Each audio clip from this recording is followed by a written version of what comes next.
See, it's a big one.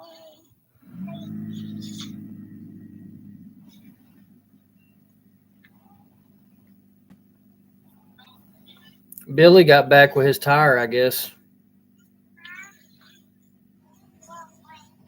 Hear me? Hear me, love? Oh, are you Yeah. talking to me, love? Yeah, I'm talking to you. Okay, I'm getting my phone for. Okay. I just went live on oh, my back is bothering me. I went live on YouTube and on Facebook right now. And I probably but I'm probably going to have to put these on pause. I'm going to go see if he needs anything real quick. Okay. But I'm going to leave you here, and remember, I'm live on Facebook and live on YouTube. So if you wanted to mute your phone or something. Okay, love. All right.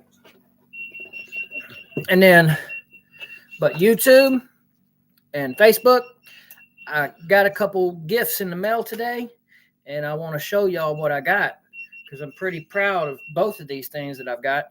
And also, I wanted to talk a little bit. I'm watching this podcast, the Sean Ryan Show, and he's interviewing the author of this book here. I have one of his books. He has another book that I really, really want, and it's Imagine the God of Heaven, I think is what it was called. I can't really remember at the moment, but he is the author of this book, Imagine Heaven. John Burke, if that's his name, if I'm saying it right, John Burke.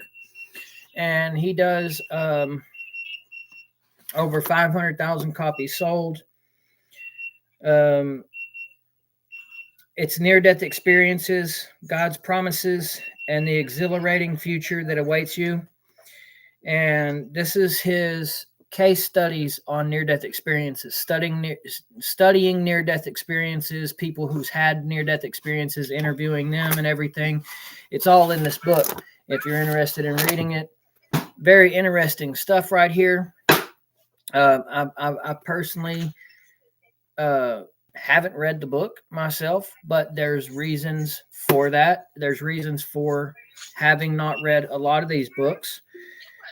I have read some of them, but mainly the reason that I was told to get these books because a lot of the stuff that I experienced or everyday life currently experiencing, the things that I say, there's proof to back up what I'm saying in these books. So that's the reason I was told to get these books, is because what I have experienced or will experience and teach to people is also in these books. Maybe worded differently, but it's in these books. So I was told to get these books. That way, if people question, well, how do I know what you're saying is real, or where can I find anything else about what you're saying? Yeah, you can. Yeah. I'm not the only one saying this. It's out there. You just have to look for it. You know what I mean? So there's that. And like I say, I'm gonna go real quick. I'm gonna leave y'all for a second.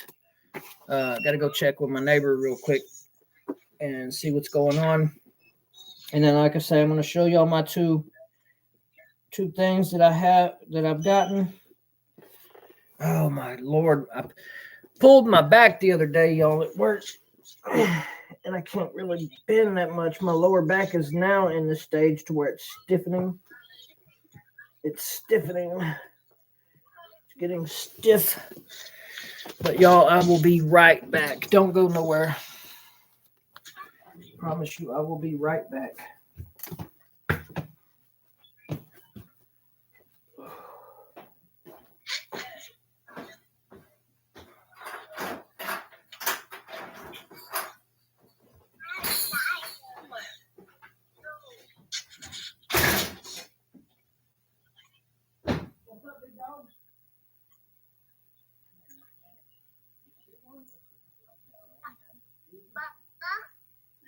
What do you see?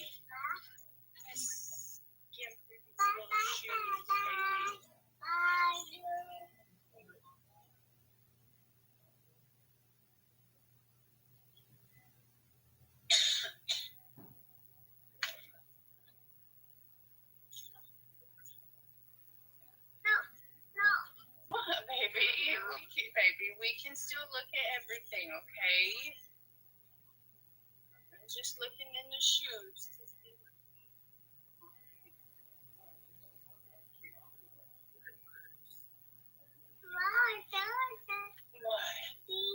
What is it?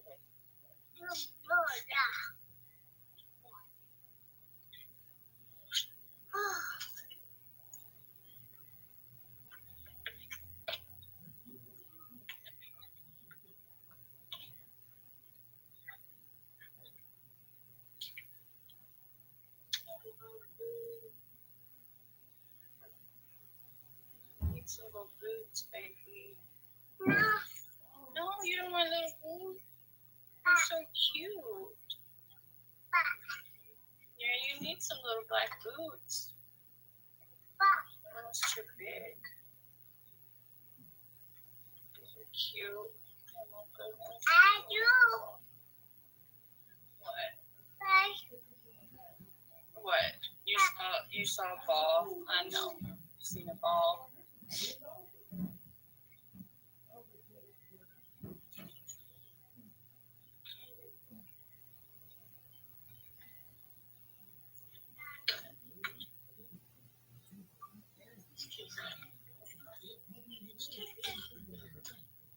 What did you see? You seen a ball?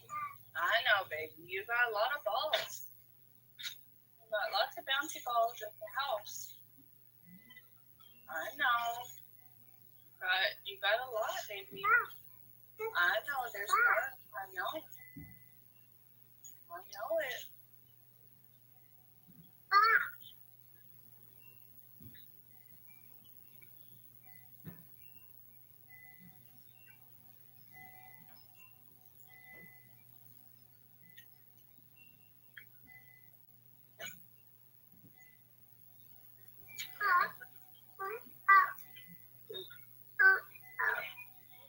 What? You want out so you can look at all the toys?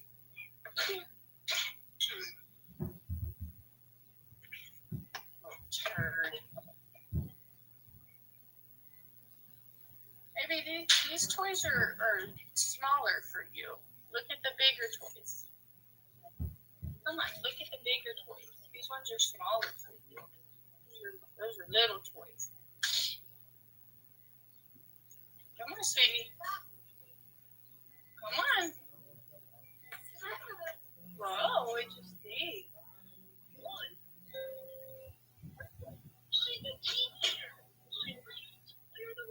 Come on, baby. Whoa. See what else we can find. Yeah.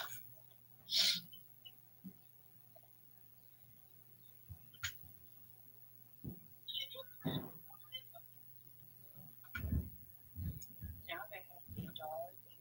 Way cheaper.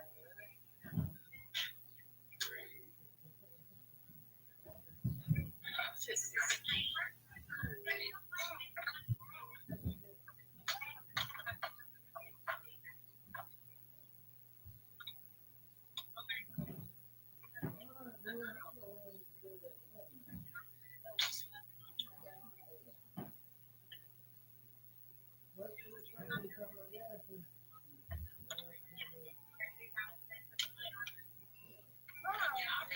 whoa.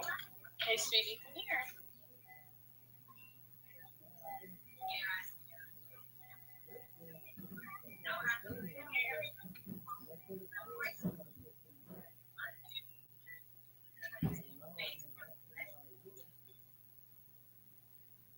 Come on, sweetie.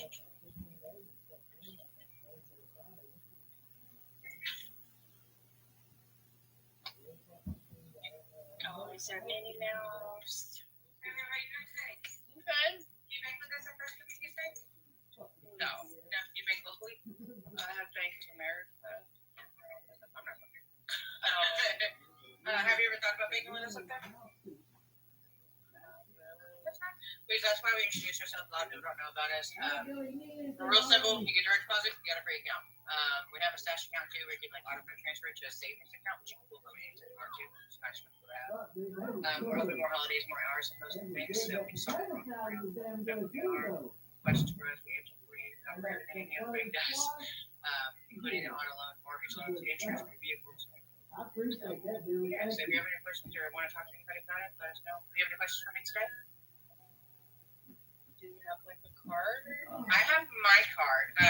So this it's basically only good for your name because I'm from the Quinlan branch, but the ladies are always up front. Oh, you're far.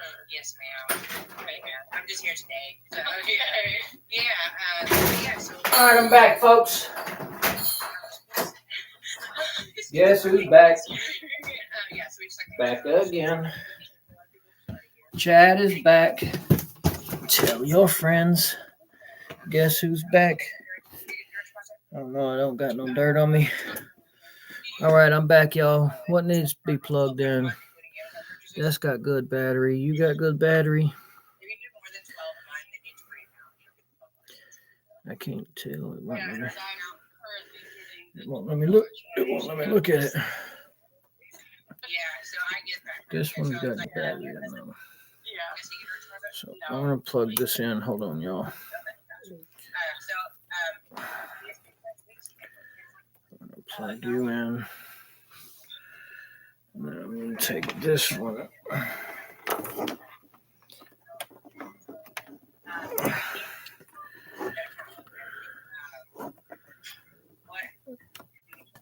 Where is it? I'm gonna plug this in. Okay, laptop plugged in.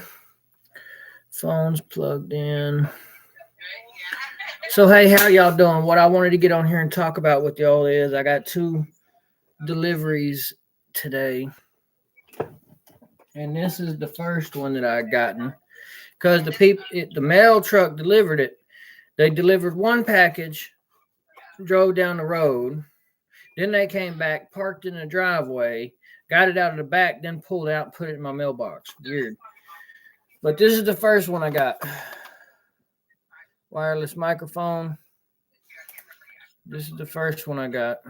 Got it today. And it came in this little case here. So a little case, a little zip up case. And then so how it works is I ain't using it right now. But this part right here, put that down. This part right here, you plug into the bottom of the phone. This is the wireless receiver. There's a charging port for it.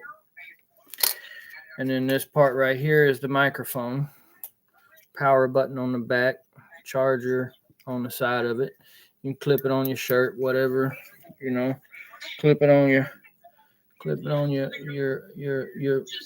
hoodie string if you want to. You can clip it wherever. And then it came with the charging cord for it on the inside. It's got a charging cord. And then, as you can see, this microphone has this kind on it right now. And this is for normal talking, like inside and stuff like that, not windy. But it came with this right here, which is a microphone cover for like if it's windy or anything, it blocks out the wind. So that's a pretty little handy deal to have. So that was the first delivery. I got me a microphone. That way I can make hopefully better quality sounding videos and whatnot. So that was the first thing that I got. What they turned around and came back and delivered next was I've been wanting some of these for a while, and I finally got my hands on a package of them. I finally bought them. I got mine off of Temu because it was cheaper. I got the microphone off of Temu too because it was cheaper. But they probably have these in a TikTok shop for probably about the same price. Just depends. But I got the black gold tarot deck. This is my first tarot card deck that I've ever had. I've always wanted a deck, and I just haven't gotten one. But I finally got me a tarot deck. As you can see, this is the back of the card. Right, this is the back of the card. Right, and the sides of the cards are like gold. colored. And this is what the cards look like forward facing. So my first tarot card deck, I'm actually pretty proud of this. And you know, it has the meanings of the cards on them and everything like that. There's also, it comes with a downloadable.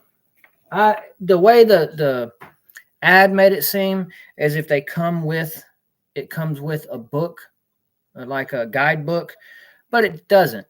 It's one of these QR code scan deals guidebook, which I'm going to download it anyways, you know, that way, because I've never had my cards read. I've never dealt with these before, but I've always wanted, you know, since my near-death experience and hearing about tarot cards, I have wanted to learn them and get into them for myself. And even if I don't do any readings for anybody, I wanted just to see what happens. I'm curious. And there's nothing wrong, let me tell y'all, whether it comes to angelic forces, whether it comes to God, or whether it comes to demons or extraterrestrials, there is nothing wrong with evolving yourself and learning it. There's nothing. That's the reason why, like a lot of people will say, don't mess with that stuff. But there's a reason why I have the Bible and I have multiple different spirituality books, right? There's a reason why I have this. But there's also reasons why I have books that deal with demonology and witchcraft. There's also reasons why I have these books. I mean, I don't just have these books for no reason. I don't study this stuff for no reason. I mean, I have demonology and witchcraft books for a reason. Because I'm strong. It's not even faith. I can't say faith anymore.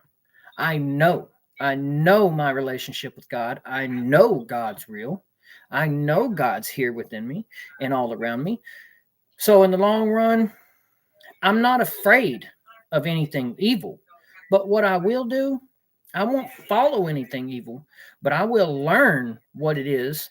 That way I can try to, if it's possible for whatever it is, to try to transform it. Because there is ways to do that. God even showed me a way when I'm face to face. I was showed there's many devils. There's not just one devil. There's many devils. And I was showed during my near-death experience about how to confront a devil. If I'm ever face to face with the devil, what to do.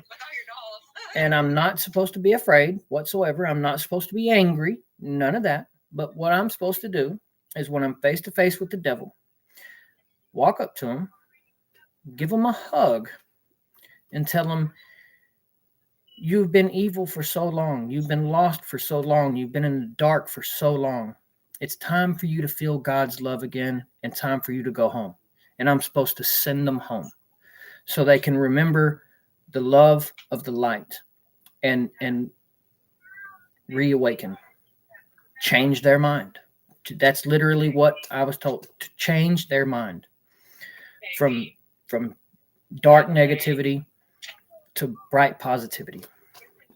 So it's what I try to do.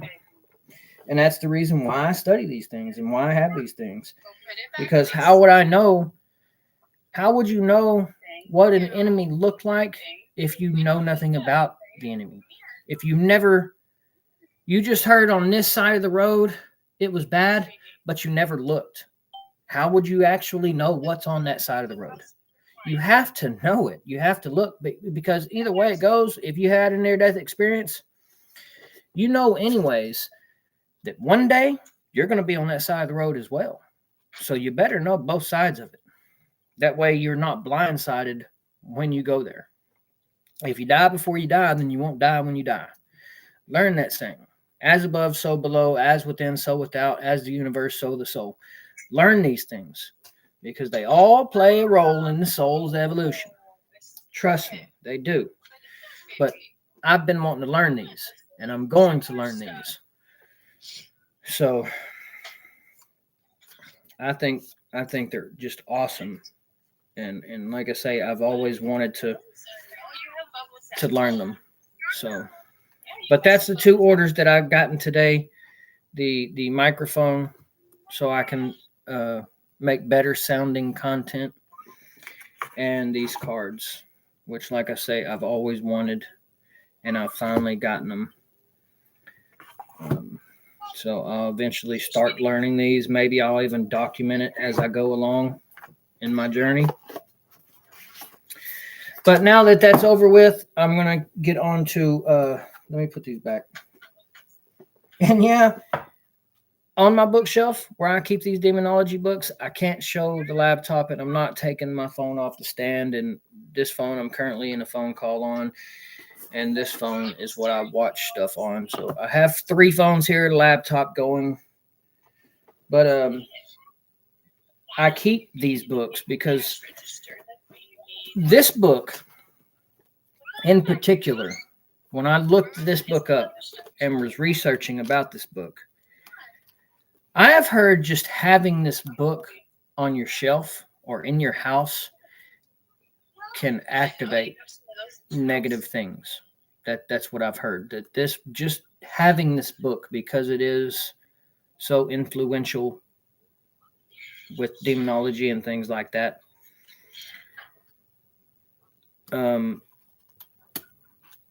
it can make things more spooky.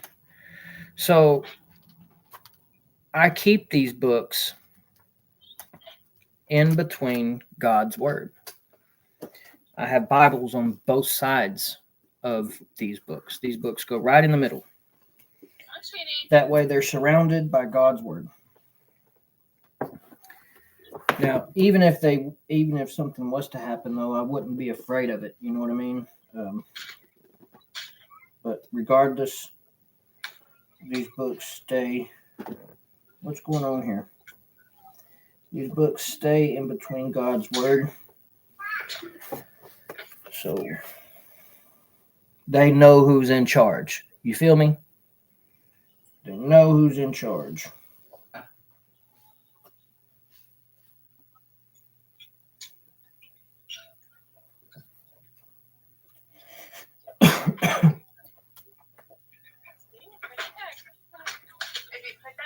Have a shopping cart. Put it back.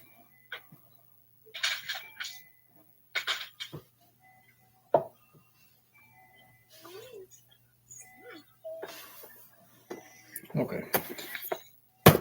Anyways, let's get on to the next topic. What I wanted to talk about is, I called my mom the other day,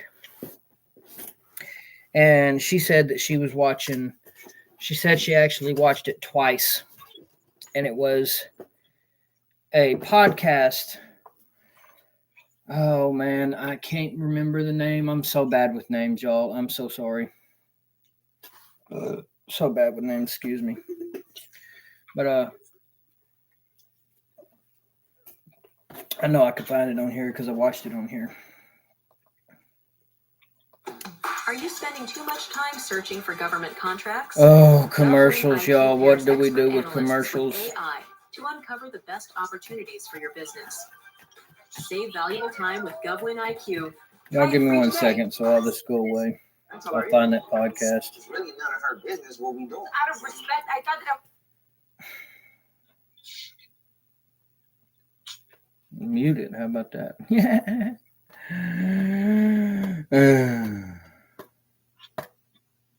Come on, give me the option to skip it already. There you go, partner. Okay, so this is what I'm currently watching, and it's the Sean Ryan show, and he's interviewing John Burke, and he was the writer of the book that I showed earlier, Imagine Heaven. He's got several books actually, but I guess he came out with a new book maybe last year or maybe this year. I'm not sure, but it's Imagine God in Heaven, I think is what it was called. That's going to be the next book that I get. And I hope that he does another podcast with somebody else about it. Maybe he even go on Joe Rogan's podcast. Maybe there's already a podcast with him and Joe Rogan. I don't know. I'll probably check into that next. But he's on the Sean Ryan show doing a podcast about near-death experiences, talking about near-death experiences, and he's the author of Imagine Heaven. That's one of the first books that I actually got in my collection.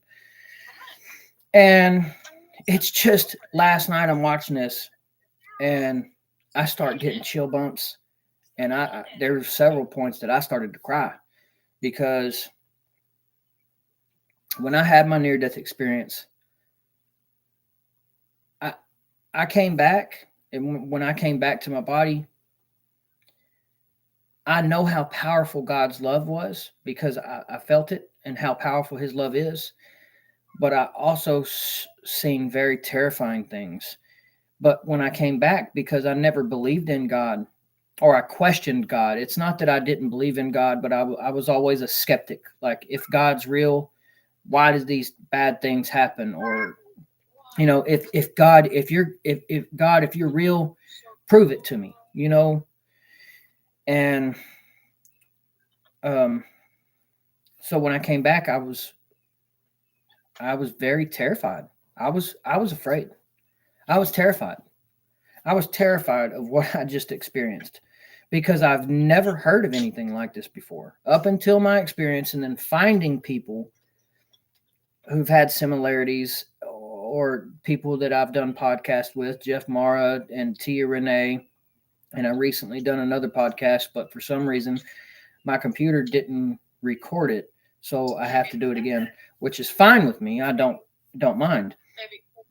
But I was so afraid. I was terrified, beyond terrified, actually, because of what I experienced and how much God loved me, even though that days before I had my experience, I said that God wasn't real. God does not exist. And God, when he did show up in my near-death experience, he was smiling at me. He loved me so much, but he loves all of us. But God's love was so literally warm. It felt warm. It had a warmth to it. And it was so, the emotion, the feeling that you get is so strong. It's so loving that as a human, there's no real way to describe how powerful God's love was. It's at this moment in time, while we're human, there's really no way to describe God's love because it is so powerful, so over the top. It's over the top. This warm love. It's the most powerful thing that could ever exist or ever will exist. It's amazing. And because I felt that love from God, I felt so unworthy. Like I'm not worthy to be here.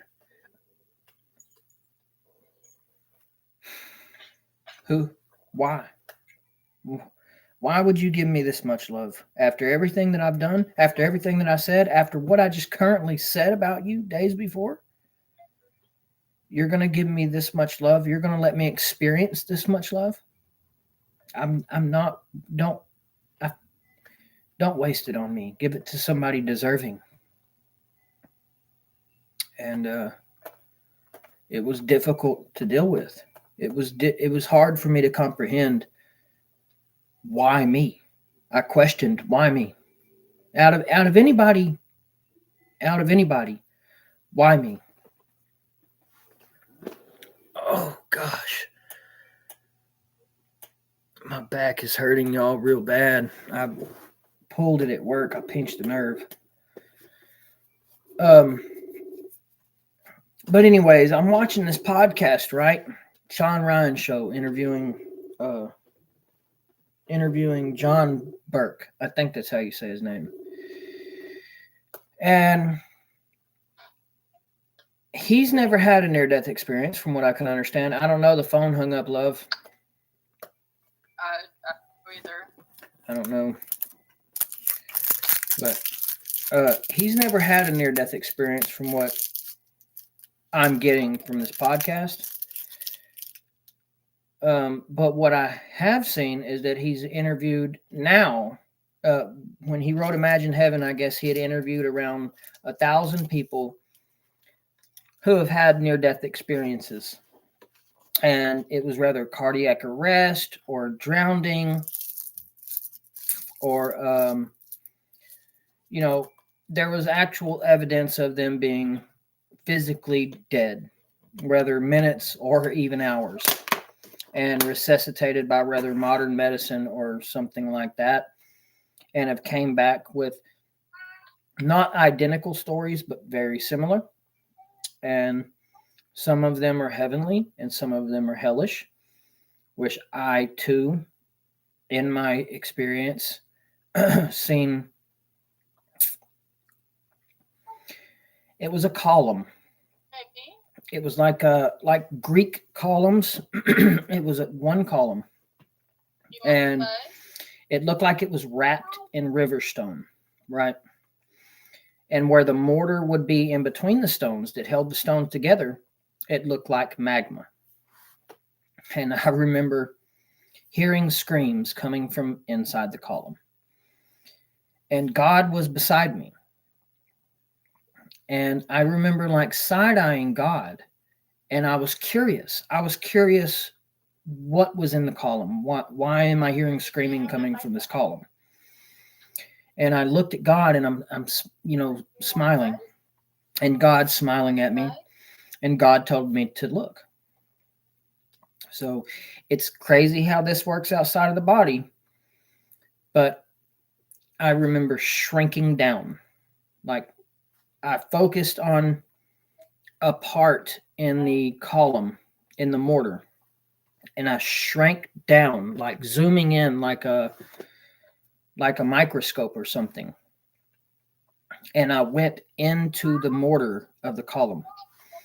And when I went into it, it was like these cliffs, these two cliffs. And I didn't see fire, but it was like an orangish red. Everything was like an orangish red. You want to put it in the basket? And on one side of the cliff, there was a man. And he was like squatting, sitting on his butt and like rocking. And the other side of the cliff, there was a woman, and she had her head down and was like pacing back and forth. And if they looked across, they could see each other because there wasn't that much distance between them. So if they looked across, they could have seen each other. But what they were doing is what I was told. They were creating their own hell. They would never see each other because they were creating their own hell. They were being tormented by something they couldn't let go or their belief system, but they were creating that hell. Now they could come out of there if they recognize what's happening to them and they acknowledged it and maybe made peace with it or let it go possibly in some way, shape, or form, or even could remember God and ask God to help them. They possibly could come out of it. But until that happens, they torment themselves. And it's constant. It's just a constant tormenting yourself from whatever that you carried with you over here. So I remember that. And I don't think I said that in Jeff Maher's podcast because at the time, I didn't remember that. It wasn't until later that I remembered that actually. But anyways, I'm watching this podcast, Sean Ryan Show interviewed John Burke, and I'm listening to the stories he's telling about other near-death experiencers and them seeing God, seeing God's throne, some of them seeing other angels, some of them seeing demons, demonic things, and things like that. But I'm listening to him these other people describe their near-death experiences. And most of them describe a tunnel. Now, when I had my near-death experience, I was telling my wife last night, or maybe today, I can't remember, maybe it was last night, about my near-death experience. And So here on this earth, right now in this reality, is where I had my near-death experience at. But what I mean by near-death experience is this body here didn't physically die. But what did happen is because I was using drugs at the time. I had just gotten COVID. And because this specific drug that I was using, I was awake for about 5 to 6 days. And because of this drug and being sick, I didn't have an appetite. So I wasn't eating or drinking for this 5 to 6 days. So it's kind of like a fast, but due to the drugs and not eating or drinking and staying awake for 5 to 6 days straight, it kind of sped the process up.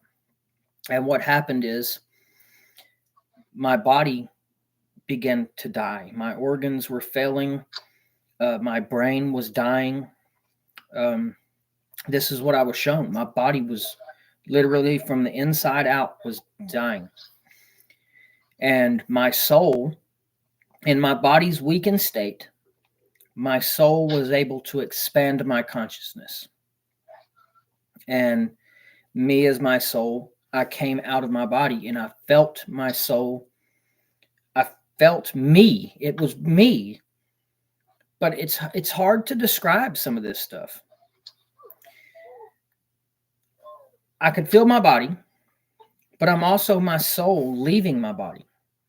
And I remember as I'm leaving my body, me as my body as well, looked to the right. And I could see my soul float up out of my body and was floating in the air beside me. And that was that part, right? But when I was telling my body that I was going to leave to get help, and me as my soul, I looked up at the ceiling and I flew straight through it and went up into space. Most near-death experiencers have said that they went through a tunnel or some kind of portal or a tunnel. I don't remember seeing a tunnel. I remember looking up and I remember going through the ceiling and then it was almost like instantly once I went through the ceiling, I was in space. But everything was open. Like while I was in space, everything was open, if that makes sense. There wasn't no like portal or like tunnel vision. I didn't see that. But I seen a light that was the same color as my soul, a round white light in space. And I knew that's where I needed to go. I just knew that's where my destination was. So that's where I went, obviously. But listening to this about near-death experiences is just amazing. It's just amazing. And it really takes a weight off my shoulders and like kind of humbles me to know that I'm not alone. Because for a long time, at first, I did feel like I was alone because I didn't know about this. I didn't know this was a thing. You know, I didn't know there was such thing as near-death experiences or out-of-body experiences. I didn't know. And I was afraid because people are going to look at me and they're going to judge me because I was on drugs very heavily. They're going to judge me on the things that I am about to say. And they're going to blame it on the drugs. Oh, you were hallucinating. Oh, that's just made up. Or you were high. Or, you know, you're crazy. Anything, a number of things. And I knew that's what was going to happen. And to this day, there is those people that still say that. But regardless if they said that or not, I don't try to force anything on anybody. I never have. And I never will. And I'm not trying to sit there and have an argument with you and say, yes, it did happen. It doesn't matter that I was on drugs or not. You can believe what you want to believe. If you believe it was because of drugs or it was a hallucination, you can believe that if you want. I'm not going to sit there and try to tell you and argue with you and change your mind. I can't do that. Only you can change your mind. And I won't try to change your mind in what you believe in. I'm just here to tell my experience and get it out and talk about God. Spread the love of God, of love, light, and unity of everyone, of everything, not just people, everything. So that's what I'm trying to do, and that's what I'm going to do. It's what I'm currently doing. But anyways, I was trying to say, I watched this other one that my mom had sent me. Matter of fact, hold on. I'll pull it up in the message real quick, y'all. I'll pull it up because she sent me it in a message. Oh, it might not be on this phone. I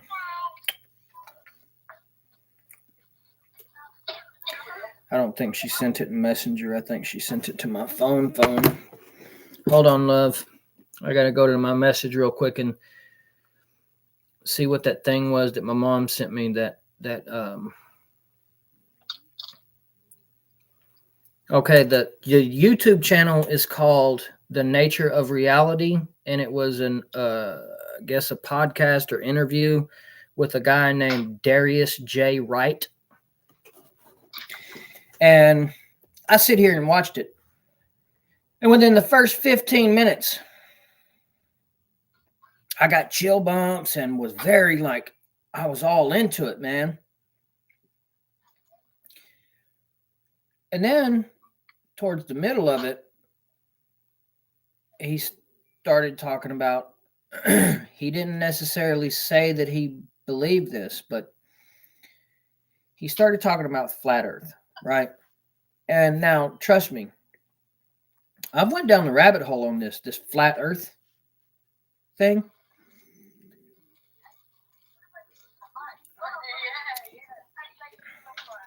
A lot of it makes perfect sense.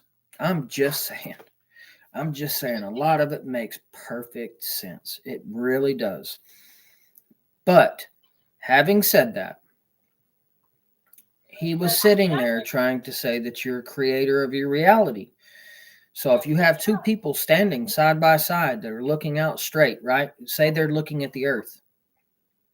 One of them believes a flat earth. So they see a flat earth. But one of them believes in a round earth. So guess what they see? They see a round earth. And he was trying to say in the middle of this interview or podcast that if you see a round earth, that's not how it is. It's flat. But yet you just said that you're a creator of your reality. So it's kind of like contradicting yourself at times. So if you're a creator of your reality, you can have two people looking at the same thing. But what one person thinks in their reality and what they believe in their reality is what they see. And it could be completely opposite from what this person sees with their reality. You see what I'm saying? You can be looking at the same thing, but depending on what you believe, you create. You see what I mean? But it's more complex than that. There's a lot of complications between the two, and that I still don't fully understand yet. I'm trying to understand more. But anyways, how are y'all doing today? Comment. Leave me some comments. Give me some likes. How are y'all doing today? I want to know. Comment. Give me a thumbs up.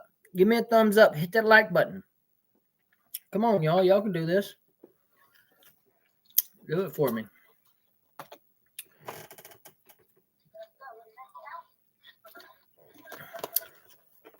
Hit those like buttons.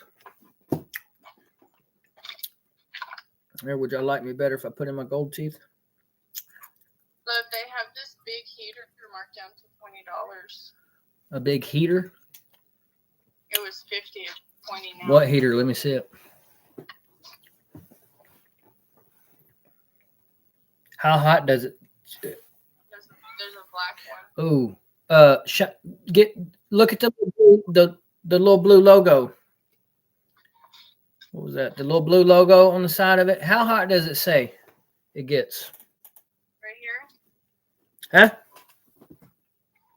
I don't Yeah, know, that. It just says 3 heat settings.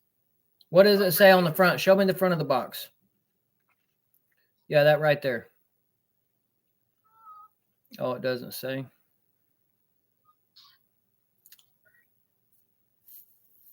Huh. How much is it? It's 20. It was 50. It's 20. No, don't get it. Okay. I just figured it out. It's mint. Let's talk aliens. I can't wait to do your podcast. I'm just saying, I can't wait to do it. I'm excited to do it. Last podcast I did was with Tammy, and I can't remember her name, but she's new to this. Huh? She has a podcast channel called it's called Attic something. And let's see. Yeah, I'm laying here listening to you, and I got about a quarter of the way through that video that you sent to me this morning, and that's about as far as I could get, because I just had the biggest feeling that he was going to try to tell you that the only way to get to God was through Jesus Christ. And that one thing that did not make sense to me in church, because I've always had a connection to the Creator, and I've never needed a middleman. And it seems like to me that you were able to have a direct connection to the Creator God without needing a middleman. Yeah, that's what happened to me. There was no deviation between. There was no middleman, as you would say. I was connected directly to God. I didn't need to knock at the door and somebody answer it to get to God. It was, here I go. I'm with God. God's with me. Jessica. Is that her name? The Attic channel? That may be who it was. Can't really remember. But I was doing the podcast, and it was an amazing podcast. Just about an hour or so. And then after we did the podcast, she stopped recording. I talked to him for probably about another 30, 45 minutes, just about a bunch of different things. And my computer apparently did not record any of the video, any of it. So I have to do it again. That is our podcast together. We changed our name to All Seeing Attic. That's it. Okay, that's it. Okay, yes. All Seeing Attic. I knew it was Attic something, but I couldn't exactly remember what it was. So that's y'all's channel together. Awesome. Yeah, I'm excited to do it again. I really want to do it again because I love talking about this. So which podcast were you talking about? Were you talking about the Sean Ryan one or the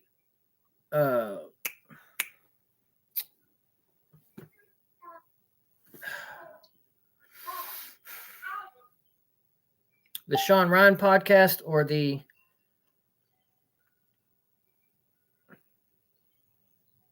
Leave me alone, Timu. Jeez.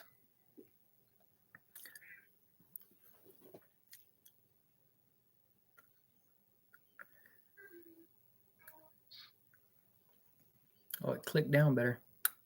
Oh, you heard it click? Yeah, that's much better.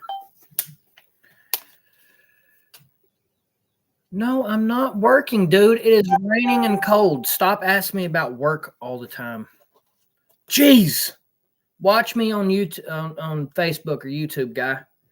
It's my dad. I could talk to him how I want, you know. Let me message him back, I guess. Do you hear me? All day I've been asking you.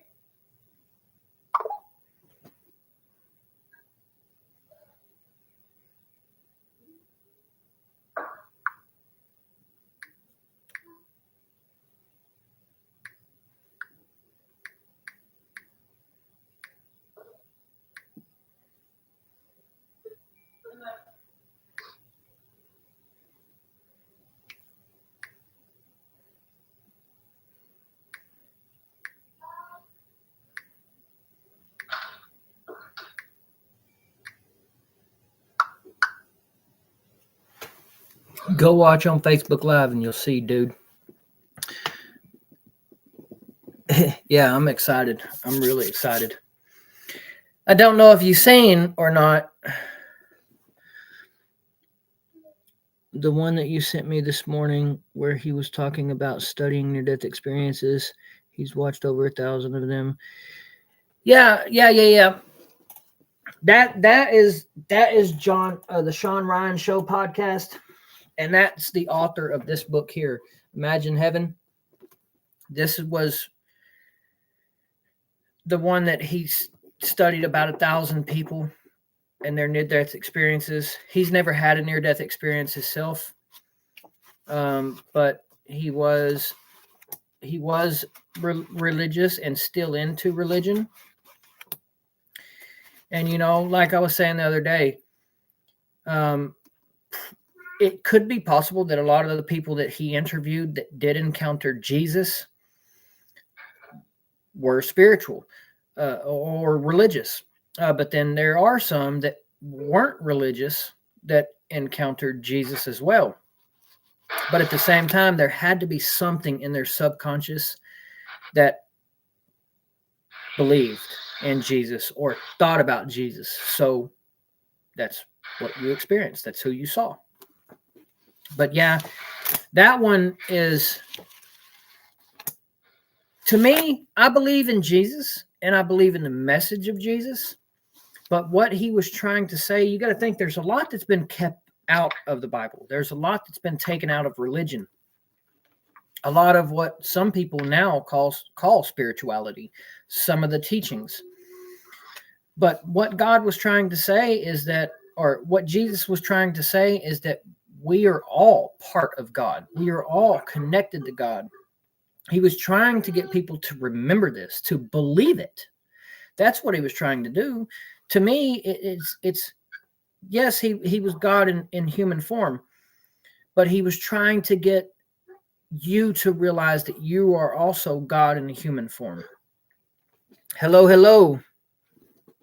He was trying to get you to realize that you are also God in human form and to not follow him, but look at what I do and do what I do. Live how I live. That's what he was trying to get people to do. And if you do study, like, so I do have the Holy Bible and I do read it quite often because there is a lot of hidden things in this book. I don't follow religion. I don't knock religion. I will never tell anybody to stop following religion or to not follow this religion, follow this religion. I won't never say that because God wants you to come to him. And if that means you come to God through a religion, it's okay. I don't follow religion because religion has the possibility. I'm not saying it does every time, but it does have the possibility to create division between religious and non-religious. Or I follow this religion, you follow this religion, so we can't work together. You believe in a different God, I believe in a different God. We're going to butt heads. That's the reason I don't follow religion. But instead I study every religion. I have studied multiple religions. No, she's on the, you hear her in the background, but she's on the phone. Yeah, she's on the phone right now. She's at Walmart. I sent her some money yesterday so she could buy her phone goes out, so I sent her some money so she could buy a phone card so we can keep on chatting while she's there. But like I was saying, so I read the Bible quite often. As you can see, I mean, I have stuff in here all over the place that marks some of the stuff that I've read and things like that. But also, if you want to get down to the nitty gritty and you like reading, because I love reading now, I never did before, but now I don't know the story. I read the Bible, but this is another very, very interesting book. The Nag Hammadi scriptures or Nag Hammadi scriptures. Get you this book. This book has a lot of the things that are not in this book. But if you want to get down to it even more, you can see Enoch's mentioned in the Bible, but the book of Enoch is not in the Bible. You can get you the books of Enoch. This Enoch's in the Bible. Why wouldn't you study them? This is a very interesting book, and I have 3 different versions of the book of Enoch. But if you want to get down to even more that's not in the Bible, this book is by Joseph B. Lumpkin, The Lost Books of the Bible. And on the back, it shows you some of the books that are in here that they are also not in the Bible.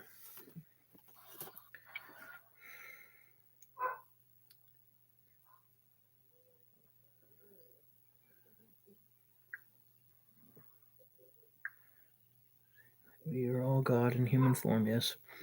There are nuggets of gold for sure in that book. The message of Jesus was to get us to remember that we are all divinity. Yes, exactly. That was the message. But a lot of people, he spoke in parables a lot because you know why? You know why I think it is? Why he spoke, how he spoke, and why he said some of the things that he did? It's just like when near-death experiencers have near-death experiences, and you come back and you try to explain something that we have no context of here. That's why I think he spoke like he did. Because how do you explain something to people that is unexplainable at the time? You can't explain it. There is no words. There is no way to describe it. So you got to speak in rhymes and in parables and in hidden messages to try to get people to understand. Hold on, y'all. I got to take my dog out. I think she's barking at me. Give me 1 second, y'all. I'm sorry. I'm sorry if y'all want to go for a smoke break or my back. I threw my back out, y'all, the other day. It hurts. Give me 1 second, please. My dog's barking at me. Hey, maybe. No, I ain't gonna do that. Never mind. I love y'all. Calm down.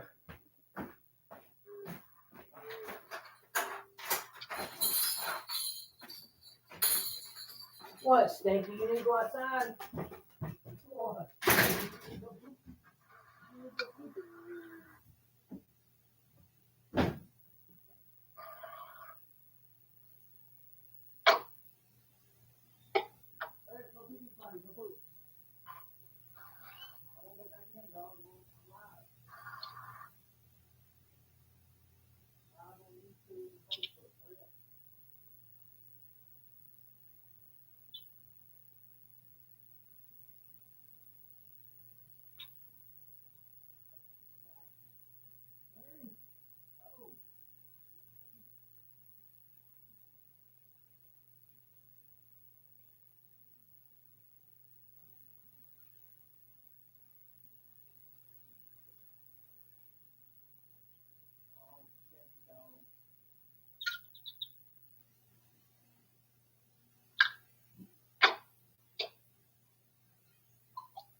Hello?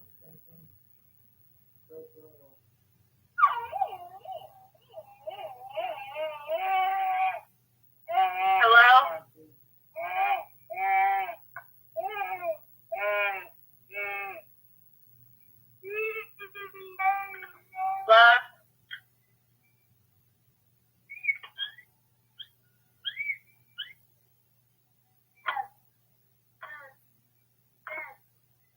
Love?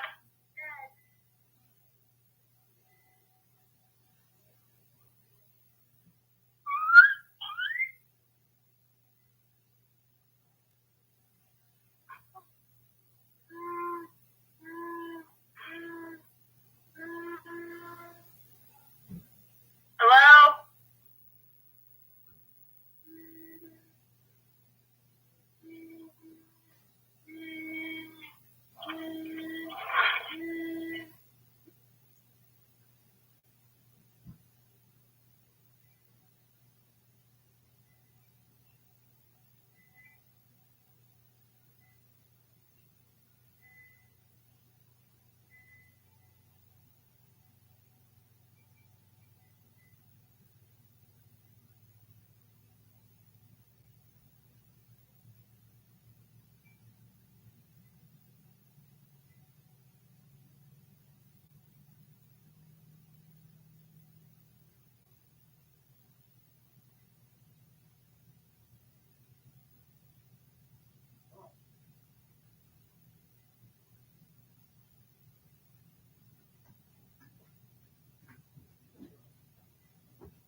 That's a good girl.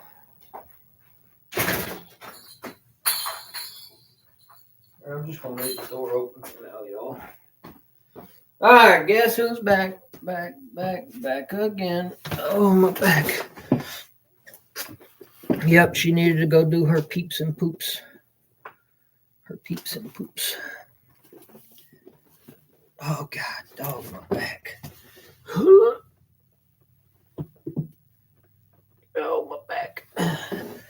Oh, my back.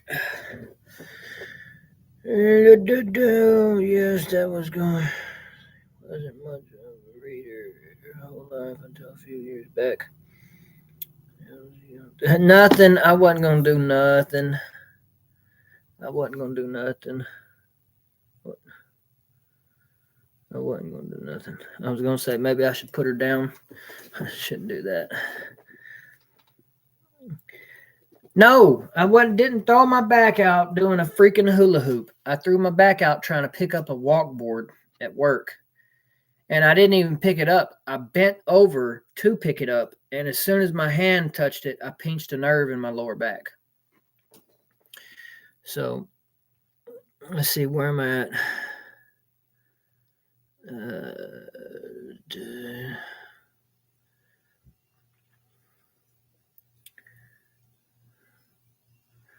Richard Beck wrote illusions, fiction, but story told enunciate the reason why religion doesn't work. I love the Nag Hammadi scriptures. I read them. Times humans have egos, and egos tend to. I've read all of those books that you're showing me right now, actually multiple times. Yeah, they're amazing. The runaway and takeover, arrogance and pride, and knowing it allness is a huge downfall. Would you like me to end you healing? Yes, please send me some healing energy. I need it. I actually haven't tried to stop it from hurting. I don't know why. Maybe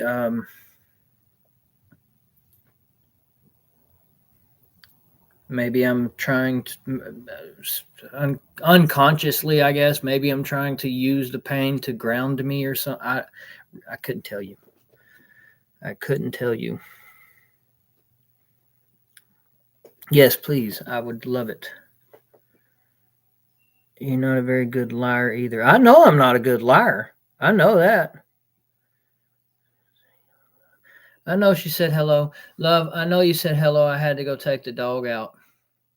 She was barking at me, and she had to go take her peeps and poops. She took 2 doo-doos. Why do dogs always want to eyeball you when they doo-doo? I don't know. It makes me uncomfortable. I look away. It's weird. They always want to sit there, and then they look around for you, and then they sit there and bug eye you and watch you while they poop. Why? It's weird. Stop looking at me. Love you.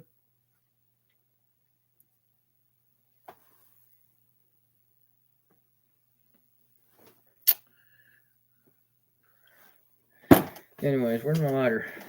What was I saying? It doesn't make you, dude.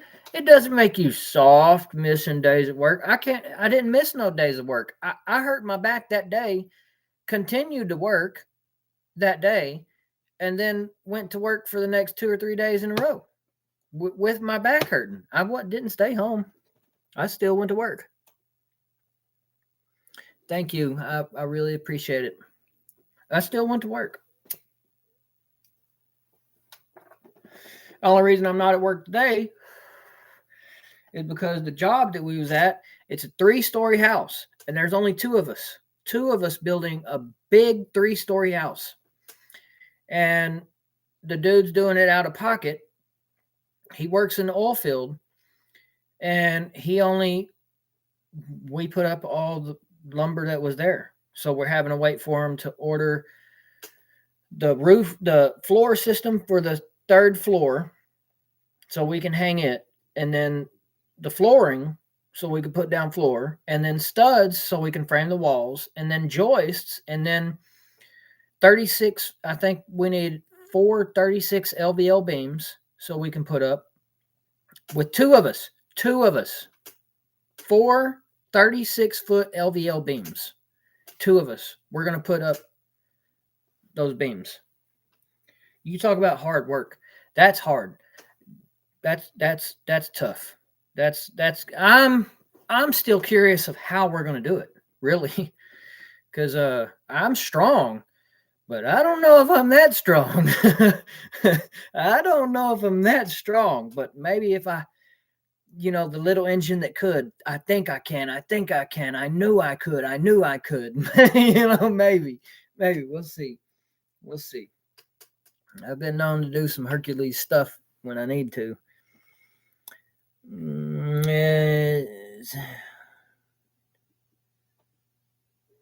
What? Dude, I got drug tests I got to take. I got to take regular things because got drug tests and stuff. I can't take anything unless it's prescribed to me. If it's prescribed to me, that's one thing, but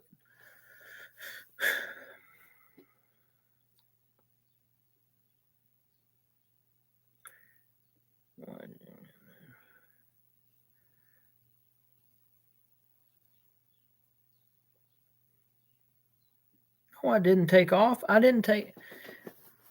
It's been raining, dude. That's why we're at home today, because for one, it's cold here. And for 2, it was raining this morning, and it's supposed to rain for the next 3 days. So next 3 days, guess what? I'm at home. Lots of lumber comes. Cut trees, he's a meal. I'm not taking anything to a mill. It's going to get delivered to the job, and I'm going to hang it.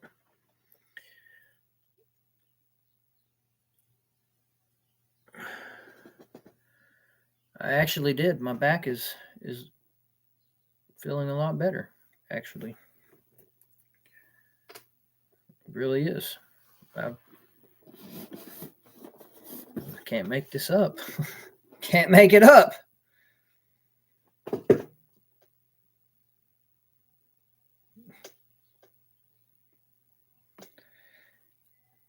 Somebody sent me some healing energy for my back, and I'm tearing up thinking about it. My back is loosening up. Legitly.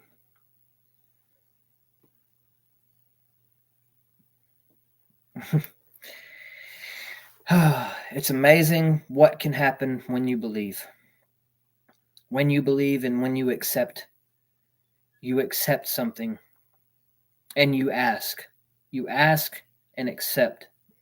It's amazing what can change, what can happen, what can open, what can close. It's amazing.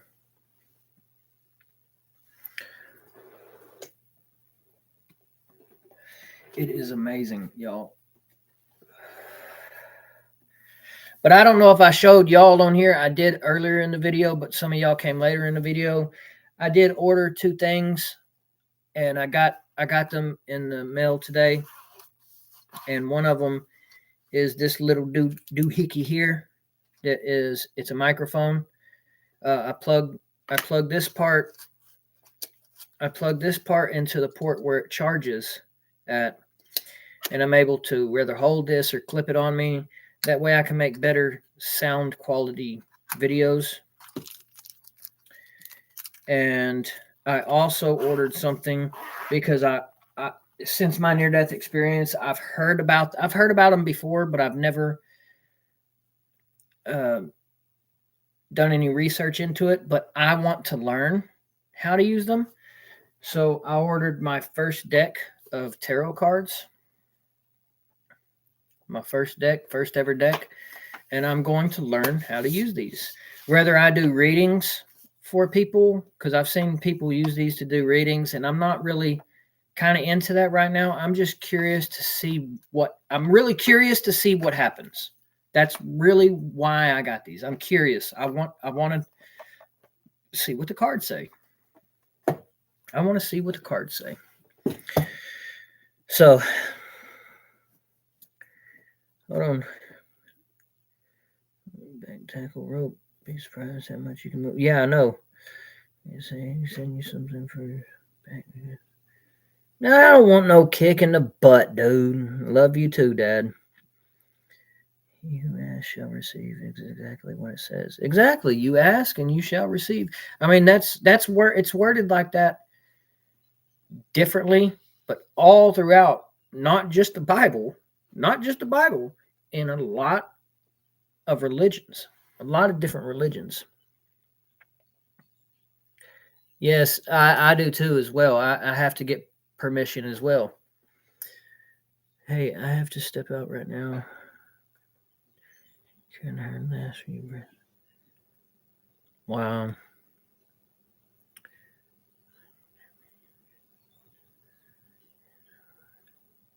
That's fine. I'll be here. I'm praying for peace, love, and that everything happens the way it should. I mean, I know you know that. But it's just a transition. She's in that cocoon stage right now, and she'll become a beautiful butterfly. You know it. I know it. And I'll be here for you if you want to talk about it.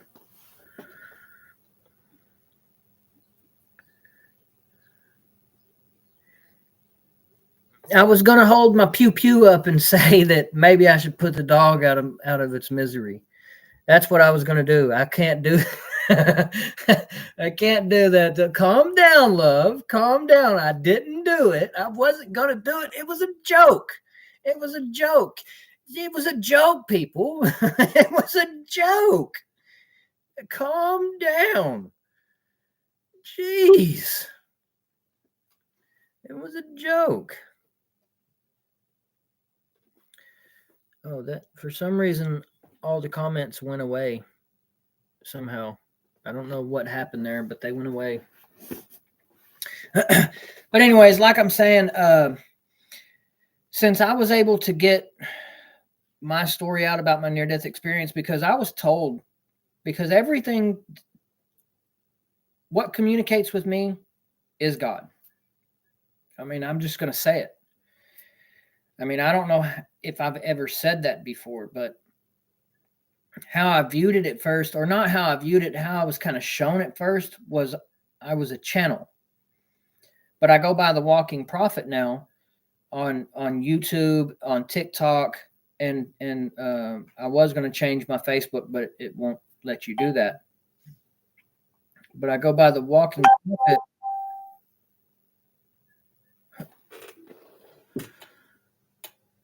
Yeah, I have enough trouble. I go by the Walking Prophet because it seems like I was told one day that I'm going to start walking.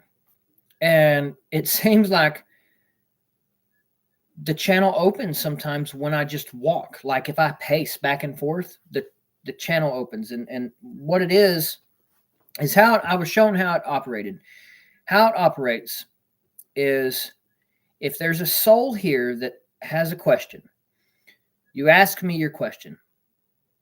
And if you're the right soul and the time is right, that was important, the timing, because time does exist here in this reality. We have seconds, minutes, hours, days, weeks, months, years, so forth and so on. Time, change happens with time. So they coexist together. But if you're the right soul and the time is right, you ask me the question and the answer, all answers to every question exists. But until the question comes into existence, the answer is invisible, so to speak. It's there, but it's invisible until the question is put into existence. Then the answer can then be put into existence. So you ask me a question, and if it's right, the answer is channeled through me. I have no idea what I'm going to say or anything like that. It just comes, and I say what comes to me. So, but I go by the Walking Prophet now because it feels to me, it just felt right. It just felt right. So that's what I changed my names to on here, is the Walking Prophet, because it felt right. I love you.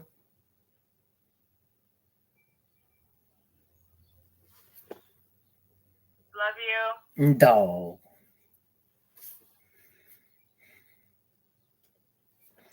Anyways, yeah,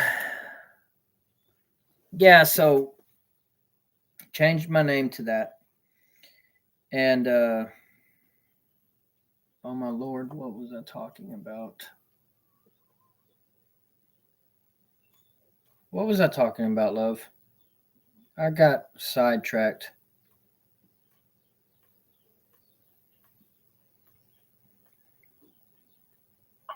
About changing your name. Yeah, but what was I talking about before that? You being a channel and it being people's right time to know the answers for things and whatever. Yeah, but what was I saying right before talking about changing my name? I don't remember. I thought it was about being a channel. Maybe it was. I don't know. I can't remember. I was going somewhere with what I was talking about. Huh? I was going somewhere with what I was talking about, but I don't remember what I was talking about. For some reason, my comments on Facebook are not showing up. I don't know why.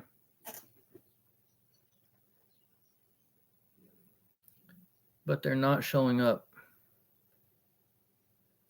Yeah, I know I have enough trouble with them. That's why I'm doing what I'm doing now. But anyways, trying to remember what I was talking about. I got sidetracked, y'all. I'm sorry. It happens. Oh, but I was talking about, I know what I was talking about.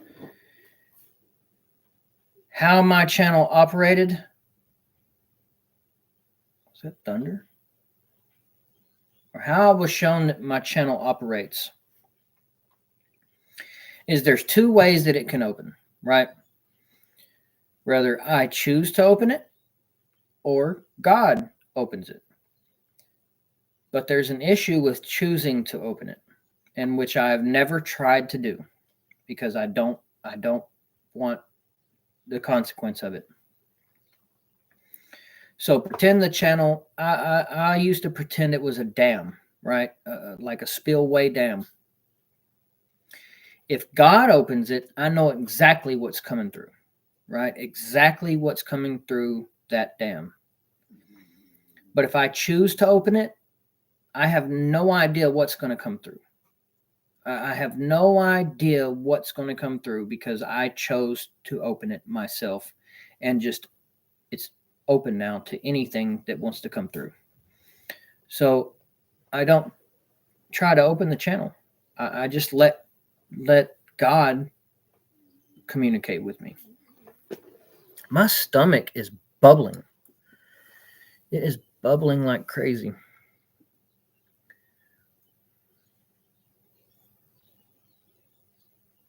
I wasn't going to walk around the block.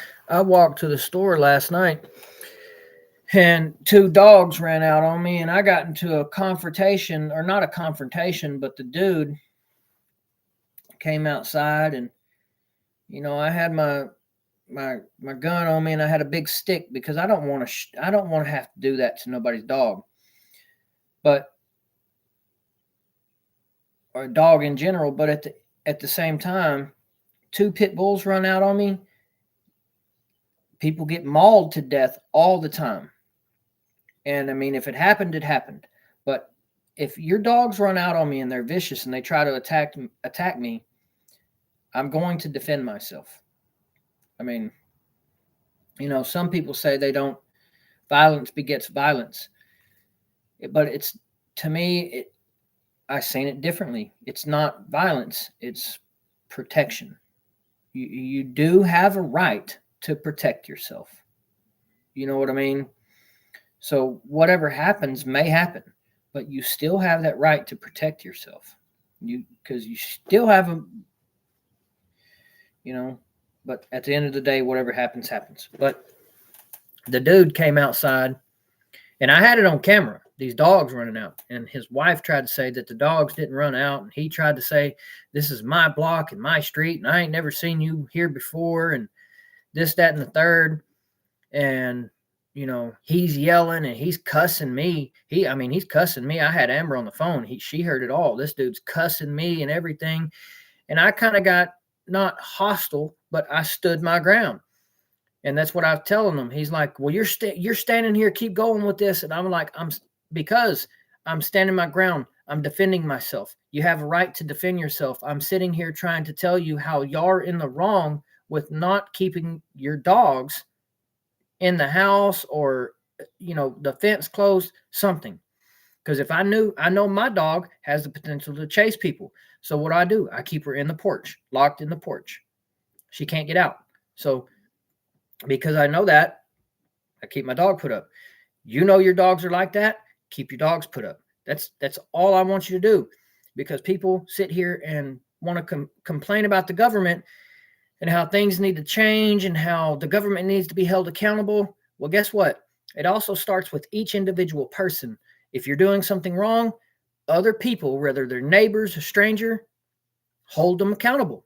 Whatever you're doing wrong, don't sit there and get angry with them, but hold them accountable. You need to be held accountable. If you're in the wrong, you're in the wrong. Don't sit there and try to argue with somebody and try to defend yourself knowing you're wrong.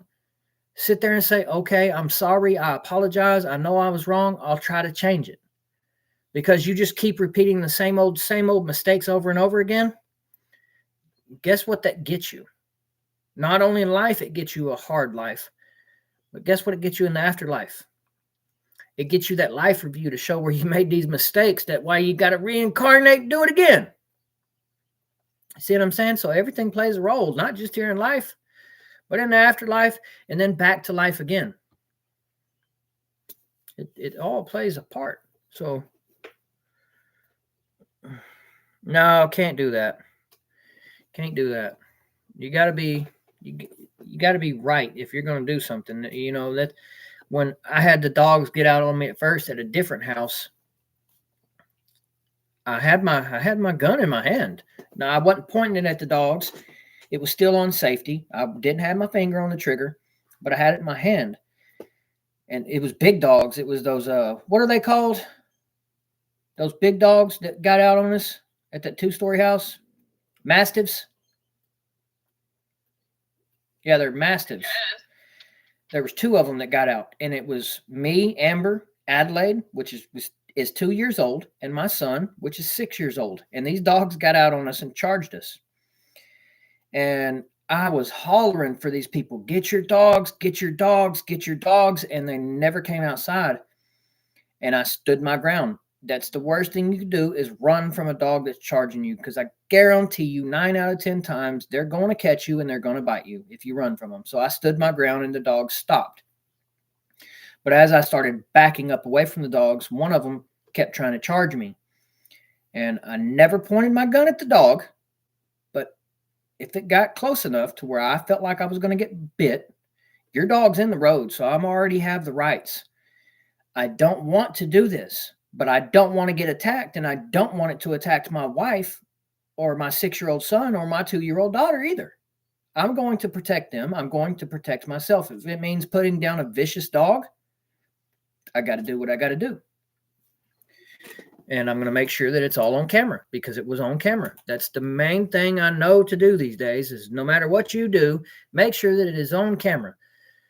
Because when those dogs got out and that woman finally did come out and put the dogs in the house, and I tried to tell her that your dogs got out on me, she said, no, they didn't. My dogs ain't even outside. They're in the house. And I was like, well, it's a good thing that I had this on camera.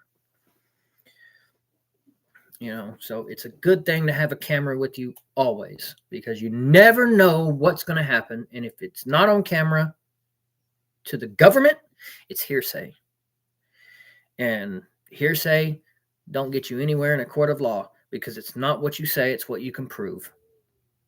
And if you can't prove it, just because you say it, that's not proof. If you can't prove it to the government or to a court of law, did it happen? You know what I mean? So always carry a camera. Always. That's something I really want to get, is a little GoPro camera that you strap those mounts that you put to your chest. You know that, love? That's really what I want to get. One of those GoPro cameras that, or I want the forehead one for at work, because I've wanted to do, you know, the work videos and stuff.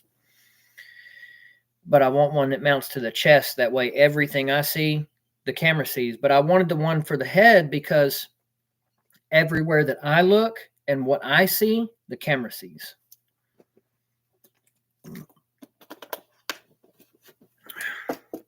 I can't believe she was barking at me to go to the bathroom. Crazy dog. Anyways, I want to tell y'all, you know, just some of the books in my collection. So I got, I never can pronounce these Hindu spirituality books. I cannot pronounce them. I've heard how to pronounce them, but I can't pronounce them. Ran out of breath. But the Egyptian Book of the Dead, I need the Tibetan Book of the Dead. The Egyptian Book of the Dead, myths from Mesopotamia, 3 different Hindu spirituality. I also have the Emerald Tablets of Thoth the Atlantean from Maurice Dorel, and I know a lot of people say that that's make-believe or whatever, but, you know, I have them, and I've read parts of them because I'm really interested in Thoth. You know, after my near-death experience, that's someone who I had a very strong connection with, was Thoth the Atlantean. I had a very strong connection. As a matter of fact, I'd gotten this book, the Hermetica, Lost Wisdom of the Pharaohs. And as you can see, you know, I got everything marked off in this book. This book right here, when I would read this book, especially the things that, you know, that were supposedly come from Thoth or Hermes Trismegistus, you know, when I would read these things, it's almost like my channel would open, you know, and it was a divine connection just reading this book. It's an amazing book. I've read it multiple times. I love the way it's worded. I absolutely love it. And it's almost as weird as this sounds sometimes, when I start reading stuff, it's not like I'm reading it for the first time. It's like I'm remembering it. Like over the time, I have forgotten it. It's almost like not only am I reading it now, I've read it before, I've written it before, I've spoke it before. It's weird. It's really weird. But that's how some of this works. And when I've read this book, that's exactly how I felt when I was reading it. Like, this is not my first time reading this book. I've read this before. I've written it down. I've spoke it. I've taught it. So amazing, amazing book to me personally. But I have tons of books in my collection, including this one. This is a 3-volume set. And if you can ever get this set, this one was $125, believe it or not. It was $125. But it's Dr. John Dee's Conversations with Angels. I have the 3-book set, and it is his original. As you can see, like, some of the edges are gray. It's copies of his original writings. I don't know if you can't really see it on the computer, but right up here in the edge, right here. Where is it? Right here. It's kind of gray. These are original copies of Dr. John Dee, transcribed from the 16th century manuscripts, documenting Dee's conversations with angels. Read it. If you can ever get this. I know it's a big, healthy, thick book, and there's 3 of them like this. But if you can ever get this, I really would recommend you read it. Some of it is hard to understand, and you know, it just is. But I really recommend that you read it. And of course, it's not going to go back where it belongs. Yeah, there you go, buddy. There you go, little buddy. There you go, little buddy. And of course, what else is there? You know, I know a lot of people talk sometimes bad about this guy, but I really love his work.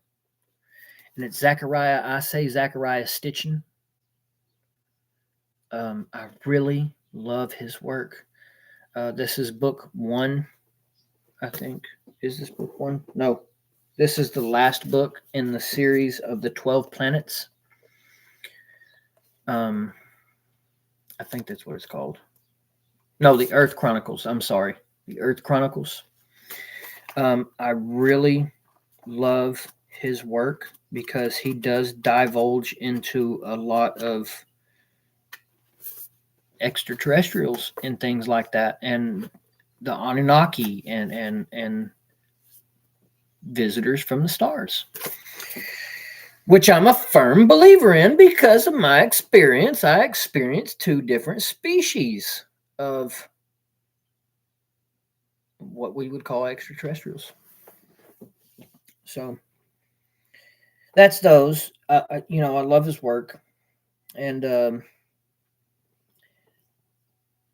I was talking about my religion books. The Aquarian Gospel of Jesus the Christ, the Kabbalah, the Quran, the Kabbalion. Of course, you already seen these. This one was a $65 book. But if you can ever get a hold of it, I recommend you read it because it plays a part into the Hermetic teachings. And it is the Golden Dawn. This is the 7th edition. It's by Israel Regarde. I can't pronounce his name. But a very, very interesting book. It talks about, a little bit of everything. So if you can ever find a copy, read a copy. I would recommend it because it has a lot of interesting things in here. Do y'all hear that? That's my stomach bubbling. It is mad at me. Very, very mad at me. You need to eat something, love. I'm going to order some pizza in a little bit. Want me to order you some? Yeah, if you want to. If you order it with a card, I'm gonna have to sign for it though. See, it's got some. I'll show y'all. It's got some. Love, can you see this? Very interesting things in this book. Okay. Very interesting things in this book. That's all I'm saying. Very, very, if you know these symbols and what they mean, then you know. But a lot of people don't know. They have no idea what this is. They have no idea. But yeah, very, very, very interesting book as well.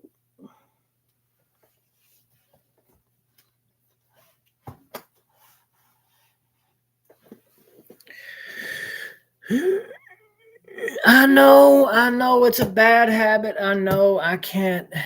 It's just the hardest thing that I've ever tried to quit. It's the hardest thing that I've ever tried to quit is smoking. I hate to say this, but the longest times that I've ever went without smoking is when I've been in jail. I hate to say that, and it's not like, I'm proud of that, but you don't have no choice when you're locked up. You don't have no choice. But the first thing that I do when I get out is find a cigarette. Ain't that right, love? My stomach is bubbling. What? Eat something, damn it. I'm going to in a little bit. I'm going to order some pizza. I need to come back so I can cook for you. Yeah. I don't know. It's something I've done before my experience, and I was going to try to stop smoking. But it's something I just never wanted to. Like, I know it's bad. As I'm saying this, I've kind of explained some things, kind of explained it like this before. You get somebody that starts smoking, and then they've never smoked, they start smoking, and within 2 months, they get cancer and they pass away. But then you have some people who's been smoking since they've been 11 years old, and they're 90 and don't have a spot of cancer on their lungs. How do you explain that? Right? I've said that before because you can look it up and it is real. But at the end of the day, some people might view them as doing harm to your body, but I struggle with it sometimes. As I smoke, it's not harming me.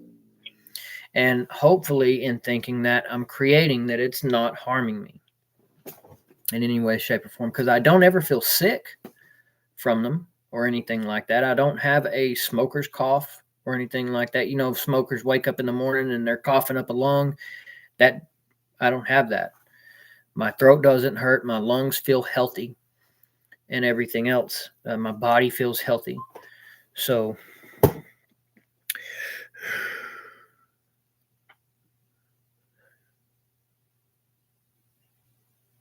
I need to stop being so goofy sometimes. Well, it's just the body that's young. My body's only 34, but my soul, like I've explained before, and I found out during my near-death experience, my body is 34 years old, but the soul that makes me has been around for hundreds of thousands of years. I'm an ancient soul. I've been around for a long time. Keep on doing this, and I've been doing this over and over and over, and I've never awakened. I've never realized, hey, you're messing up. You're not remembering where you're coming from. You keep messing up. You're going to keep doing this until you get it right. And I finally got it right. I'm trying to, anyways. You don't hear me wheezing. I wheeze because I want to. Am I really? Do I wheeze when I talk? No, you don't. No. It's maybe the computer doing that. Maybe the computer doing that. It's probably because it's over live, but no, Maybe. you don't wheeze when you talk, or I would have told you by now. No. Y'all hold on. I've got to go get some mints. I forgot to get some a minute ago. Oh, gosh.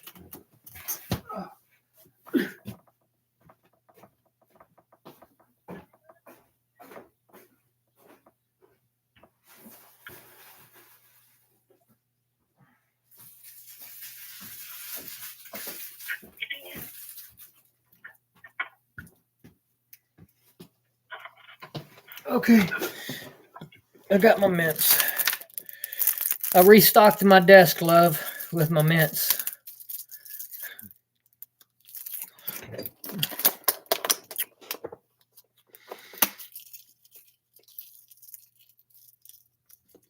Yeah.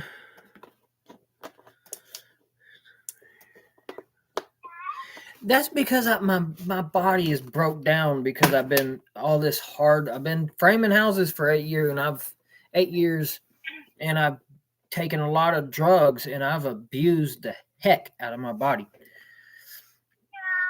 I'm just now getting a message order delivered. Just now. For what? I guess these Temu packages. It's crazy. Crazy. Yeah, but I've abused my body the past 8 years. Somebody keeps talking very negatively towards you, and they need to stop. Oh. Or they're saying that you're wheezing and something about your body or whatever. They need to stop. It's very negative. No, it is not. Calm down.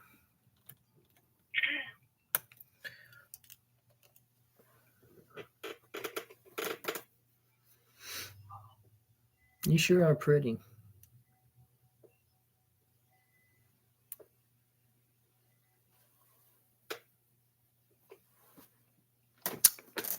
Anyways.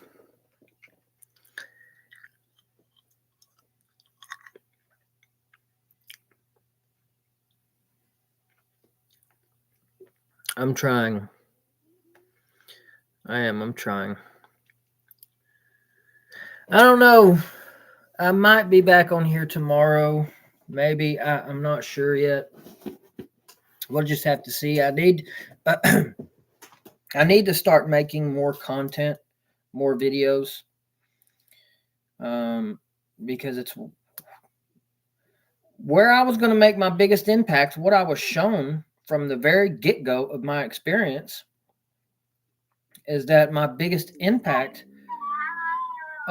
was going to be on YouTube. And I had, if y'all know from the beginning, I had another YouTube channel that I did something that violated YouTube's guidelines, and they permanently deleted my channel. And all the videos that I had on there, I didn't have them saved. They were just on that channel, and I lost all of it. I had some very amazing videos on there, and I lost it all. I couldn't get the videos back. I think there was a process maybe to go through to get the videos back, but I couldn't. They're gone. No, I'm not live on TikTok right now. On TikTok, there's a lot of things that I can say on YouTube and on Facebook that they're completely okay with. TikTok has a lot of rules and a lot of rules. Like yesterday, I was live on TikTok and I was listening. I had a podcast on in the background, and I picked up a mint, one of these mints, a what do you call these? It's just a mint. I picked up a mint, opened it, and put it in my mouth. And TikTok sent me a restriction for tobacco.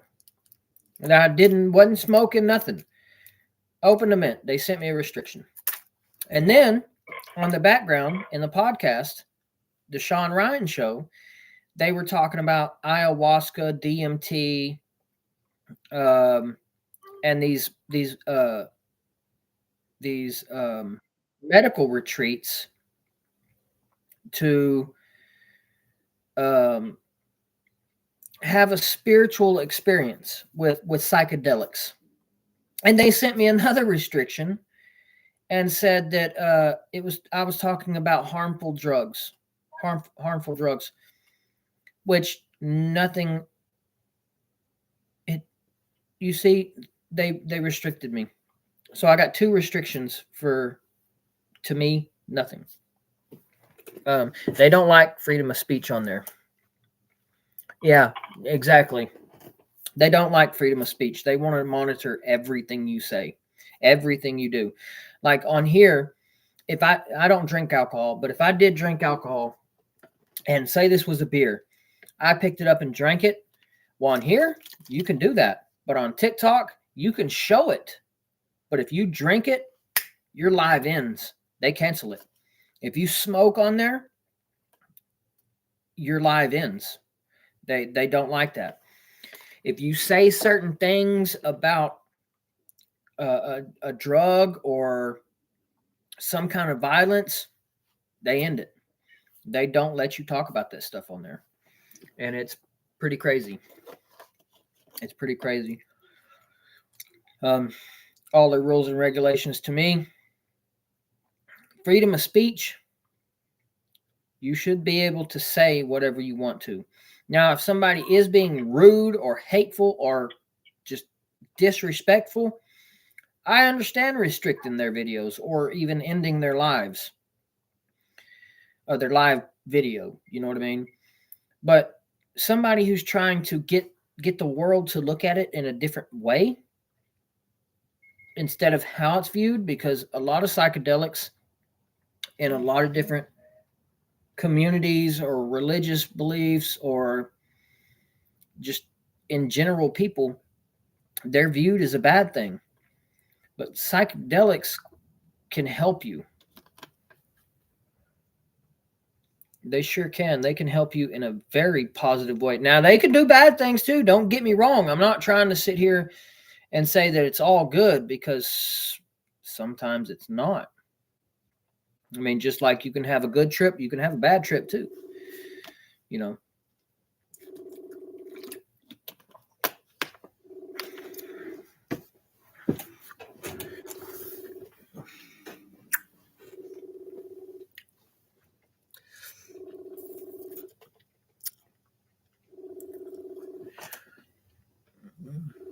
What happened to the phone?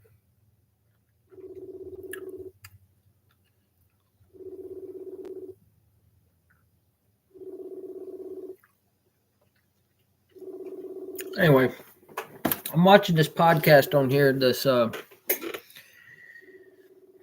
Sean Ryan show, and he's interviewing John Burke, I think is how you say his name. And he is he's the writer of Imagine Heaven. And he has a new book coming out, I guess. Imagine Heaven with God, or Imagine the God of Heaven, something like that. And he's a near-death experience researcher, and he's on the Sean Ryan show right now. And I started watching it last night. And there was a lot of what he was saying at first. It was giving me chill bumps. I mean, it gave me chill bumps, and it even made me tear up because of what he was saying he hasn't had a near-death experience from what I understand. But what he was saying about the people who have had a near-death experience,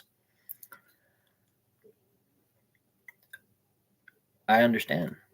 I've been there. So it was pretty amazing to hear it. It was very, very,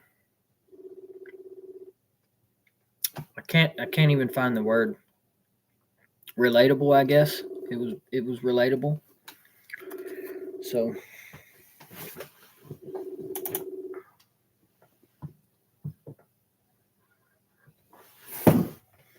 what happened, love?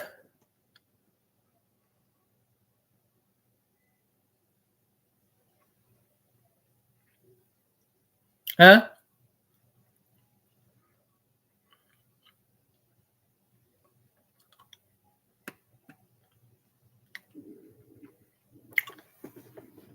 Anyways,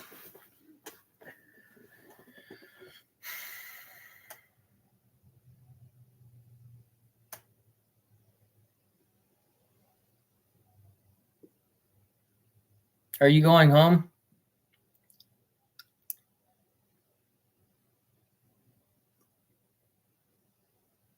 I'm driving. Yeah, no. Are you going home? Probably. Okay. I love you.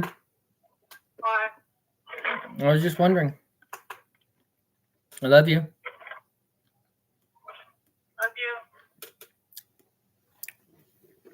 you. Anyway, I'm watching this podcast.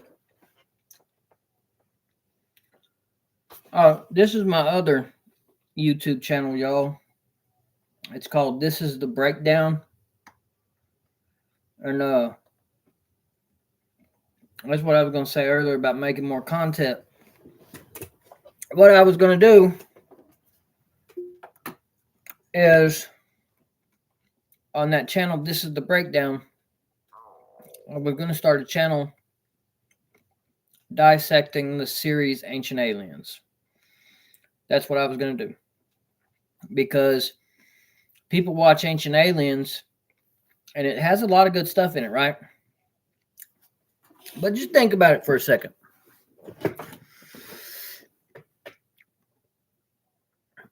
If these people are going to talk about aliens, but the government has always wanted to suppress that information and the technology that is associated with them, do you really think people in high positions of power are going to let them make a show about this and air it to the public and have all the information in it? Of course not. Of course they're not. So there is a lot of stuff in that series that they rather don't know or was taken out or left out on purpose, told they couldn't say this, they couldn't disclose this, whatever. But it's a little bit of both. There's a lot of things that they just don't know, and there are things that they were rather told or taken out that they can't say. So what I was going to do is start on season 1, episode 1 on the breakdown, start watching the series on here, and so everybody could hear it, and then stop it so far in and break it down. That's what that channel is going to be about, me breaking down and me breaking down content and exposing it further, giving more detail, because that's how you understand something and how something works, is to know all the detail about it. So that's what I was going to try to do, and I'm still going to do that eventually. But yeah, I could finally divulge into other people's stories, because at first I couldn't research into anybody's near-death experiences or their information. I was told not to. I had to get my story out first. But now that I got my story out, I can start to research more into other people. But I was talking to my wife earlier today, and what's crazy is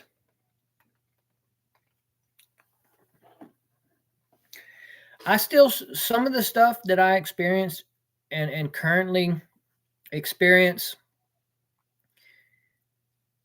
I don't really understand how it operates. I know it's God's will, but I can't sit here and give you I can't sit here and give you an instruction manual on exactly how it works. Like step 1, step 2, step 3. I can't do that because I don't fully understand how it works. But I remember way back when there was a woman that contacted me, and she wanted to talk to me about my experience, and I sent her a video, the Jeff Mara podcast that I did. I sent it to her, and she sent me hers that she had did. I don't know if it was Jeff Mara or what, but she sent me hers, and I was like, I'm sorry, but I can't watch it. I can't read about your thing. And she got kind of irate and was like, why not? I think that anybody would want to learn everything they can about this and research everything they can about this. And I was like, I'm sorry, I just can't research into any individual's story yet.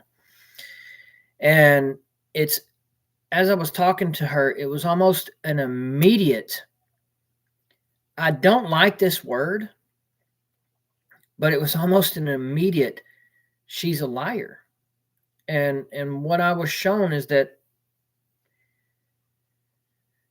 believe it or not, it does happen. There are people that research out-of-body experiences, near-death experiences, clairvoyant, mediums, psychics. They research this, right? And they've never had one, a near-death experience or out-of-body experience. They're not a clairvoyant. They're not a medium. They're not a psychic. But because they've researched so much, they compile all this information, and then they put out a story that they have had. Like, I haven't had a near-death experience, but because I've watched all this near-death experience, I kind of know what happens now. So now I'm going to say that I've had a near-death experience. You see what I'm saying? So they haven't actually had one, but they're saying that they have.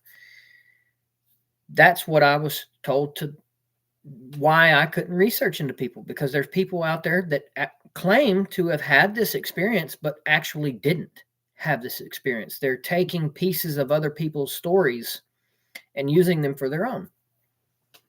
And that's why I couldn't research anything, because I had to get my story out first, because that way it's that way I know exactly what happened. And that way, now that I've gotten my story out, and now that I can research, I do see a lot of similarities in what happened to me and what happens to other people.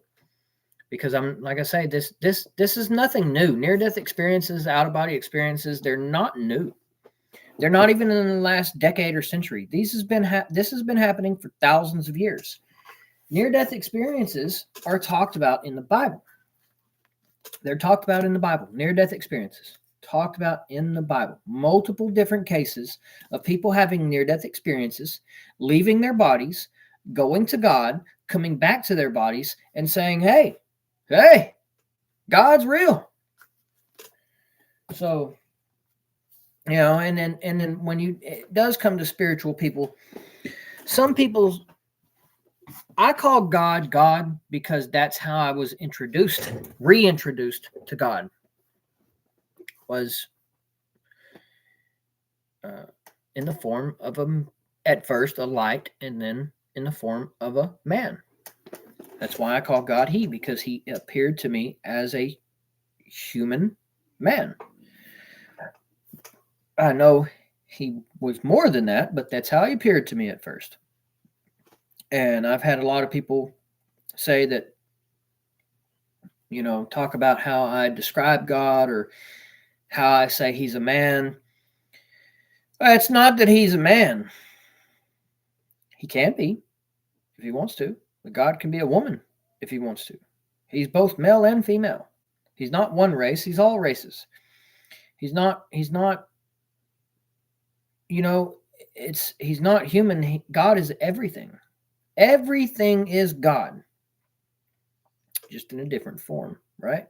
Because everything was created from God. So everything is an extension of God, right? So there's that. But at the end of the day, like I've said before, God comes to you in a way, because when God came to me in my near-death experience, there was no questioning who I'm seeing. There was no doubt in my mind that, what is this entity? Who is this that I'm seeing? No, there was no doubt at all. Who I am encountering right now is God. And how he introduced himself to me is, I am God the Creator, creator of all creation. That's exactly what he said to me, but not spoken. He didn't speak that to me. He was smiling the entire time.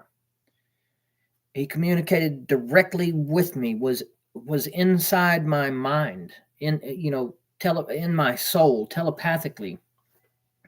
But it was more than just telepathy, or it was connection. I can't really explain it. It was just connection. And that's how he reintroduced himself to me, because he's always been there.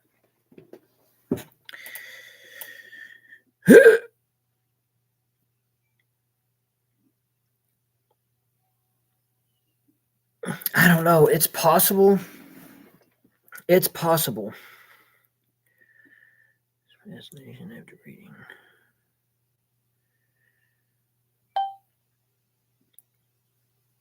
Yeah, it can. That's the whole point of a lot of us. You know, there's a lot of similarities in when you do have a near-death experience or an out-of-body experience. There is a lot of similarities when people come back and they try to spread this message of acceptance, of joy, of love, of peace, gratitude. And the main goal is to be happy. Whatever you're doing, be happy. And love the experience, even if it is hard. And that's easier said than done sometimes, because you have these hard times, and I'm supposed to enjoy this. I know that's hard to do, but it can be done.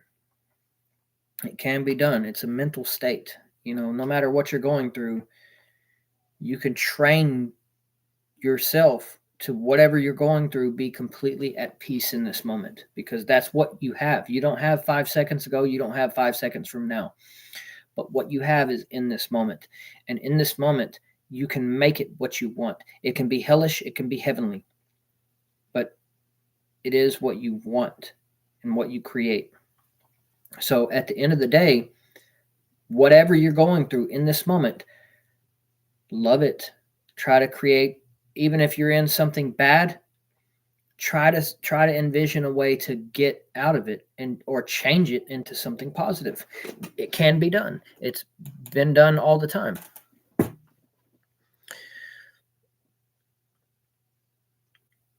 Yeah, I mean, everything can make sense, but the happiness, this is a big part of my near-death experience too.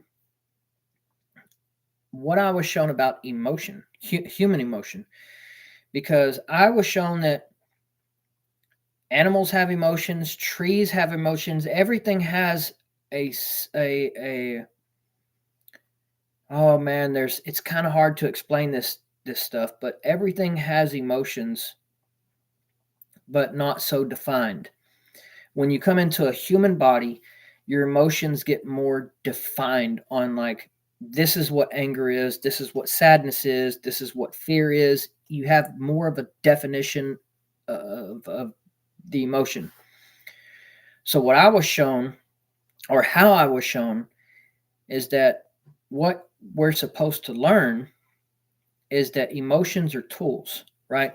So this pencil is a tool. But if you're not in control of your emotions, this pencil is always writing, always writing. If you're not in control of your emotions, it's always writing, always moving, right? You can't control it. You're not in control. The emotion is in control of you. But since this is a tool, emotion is a tool. If you learn to control it, you can put that pencil down and you don't have to use it. You can use it when you want to. That's how I've seen emotions. They're tools in a toolbox. And you don't use tools unless you need the tool, right? But you're in control of it. You know exactly what you need to use this tool for. So you take this tool out at the right moment, you use it, then you put it back. And that's how emotions are. So the happiness, it's a tool in a toolbox. You want to be happy? You pick that happiness up and you start wearing it. You start using that tool. Anger. Somebody cuts you off in traffic, you immediately get mad. Stop and meditate on it for a second. Take that anger and put it back in the toolbox. You don't need to get mad if somebody cuts you off in traffic. You don't need to do that. It's okay. It's okay.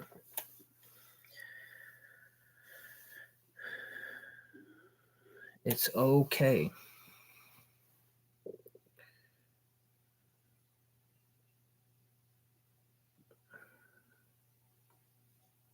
Whoa, I did not click on that, dude.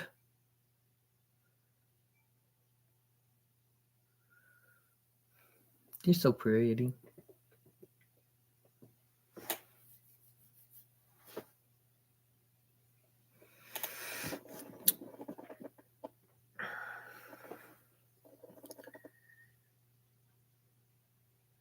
It's feeling a lot better. Back feels a lot better than it did. It's a lot better. It's amazing. Thank you. I appreciate it. I really do. And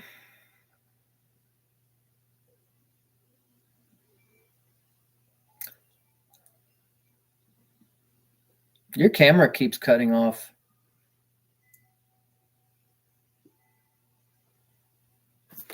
I need to plug that phone in. Hold on, I need to plug this phone in.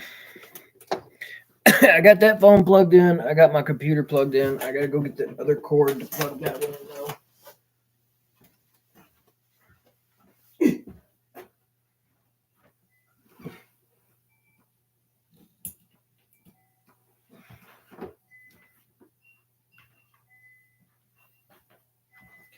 Holy crap, this is a long cord.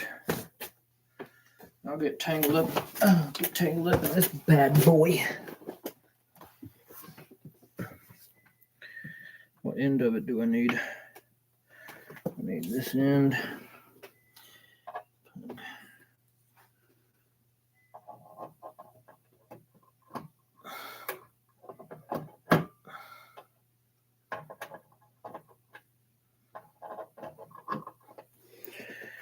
Put it in there.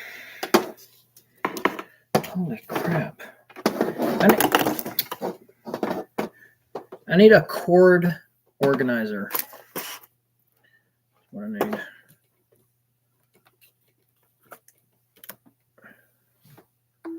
There we go.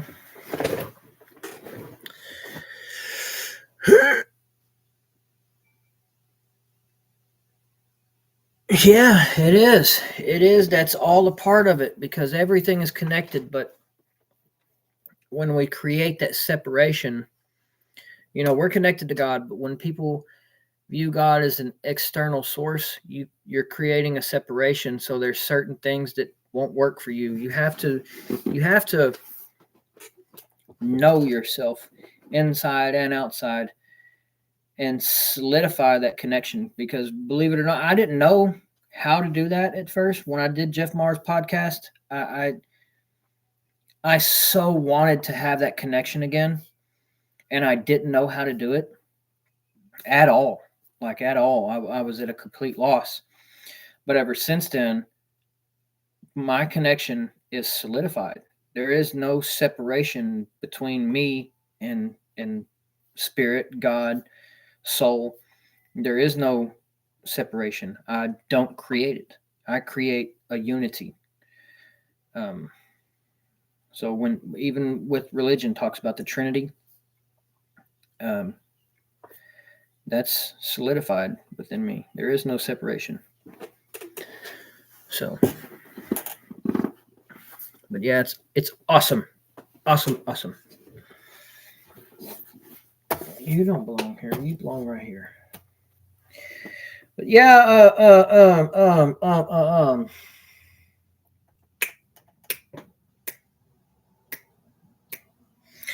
I was going to try to read the Akashic Records because I was curious the other day. I had a question, and I felt like if I study into opening the Akashic Records, I can get the answer to it maybe. And I started reading this book, How to Read the Akashic Records. I have it down here. And it got to a point to where it tells you how to open the Akashic Records. And I read it, but I had stopped because I was like, I wasn't in the right state of mind for it. So I stopped doing it. But that night, before I went to bed, I had prayed to God to reveal what I'm not seeing and help me understand what I'm not seeing and why it's hurting me or harmful to me, or even if it's harmful to me. I prayed. And that night, I had a dream. And the dream was more real than this. It was more real than this. That's all I can say about it. There was a point I was sitting on like a porch, a concrete porch, and it had a step. I could feel my feet on the ground. I can feel my butt sitting on the concrete. And I had a clear glass of water in my hand, and I could feel the glass in my hand. I could feel the moisture of the glass on my fingers. When I took a drink, I could feel the glass on my lips. I could feel the water in my mouth. It was more real than this. And I told my mom about that, and that's when she shared that one podcast with me about the one guy. And she said to me, it sounds like you had an out-of-body experience. And it's possible that I could have, but that dream did reveal something to me. I did get a message from it, and I'm still I'm struggled with how to enact it. That's what I'm struggling with, is what my dream revealed, how to carry it out. What do I need to do? So that may be something that I'm going to pray on and ask on and see if that can be revealed to me, and also more detailed, because sometimes, like with manifesting, you have to be very, very, very specific, on what it is that you want to manifest. You have to be very, very, very specific. Because if you're not, well, then you just get a bunch of random stuff. You wasn't specific. But if you're very specific with what you're wanting to achieve, but it's like I've said about manifestation. Manifestation, it doesn't just pop out of thin air. How I've seen manifestation work is, if you want to manifest something, you see something, you'll see steps to get to that point. So with manifesting, you still have to put in the work to get there. So you see 6 figures in your bank account and a Ferrari in your driveway, you'll see steps to get to that point. So you have to follow those steps to get there. You have to put in the work. It doesn't just happen. To make it manifest, you have to make it manifest. You have to do it. You have to put in the work to get to that point. So that was how I seen it anyways. I mean, I'm not saying that's for everybody.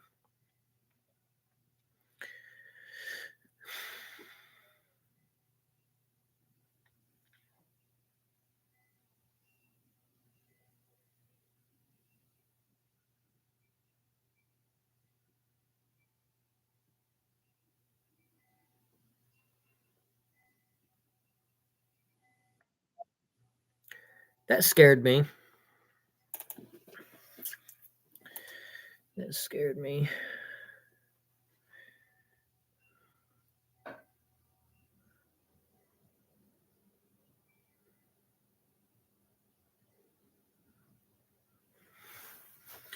Yeah, that scared me. Who was it that had a near-death experience?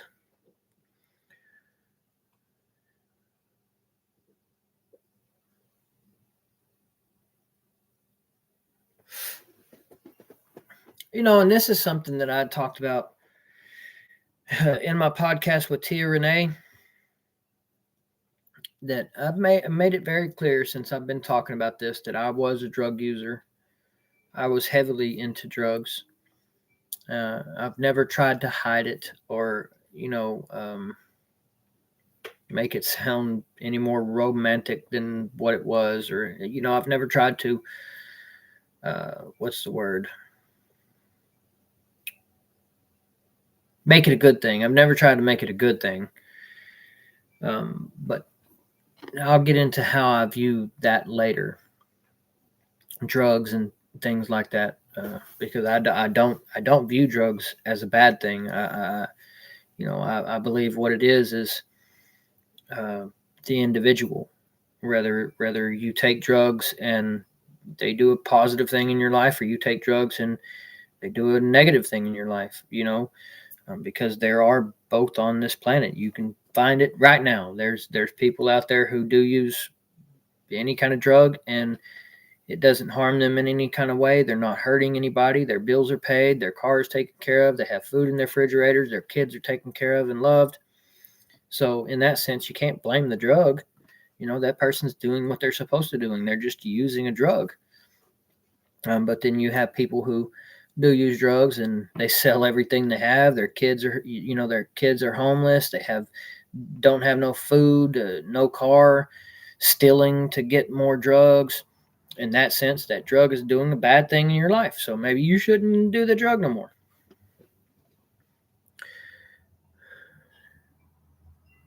Rich Loop, he's got a channel on YouTube. He was experience. Oh, okay. Okay.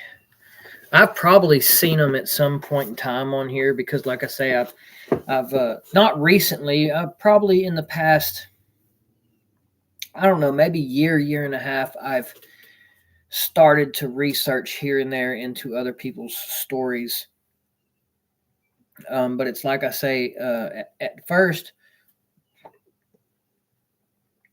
what it was is that connection.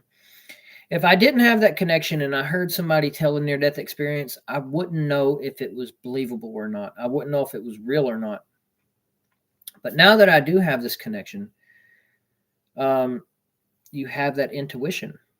And that intuition is real, and it's almost like you can hear people's thoughts. It's fascinating. It really is mind-blowing how much power and abilities that humans can have, because it's not just limited to people who've had out-of-body experiences or near-death experience. This is things that every human is capable of doing. And what really got me into this the other day is I'm laying here and I'm watching Ancient Aliens, right? And I come across an episode. It's playing in the background. I think I'm scrolling on my phone or something.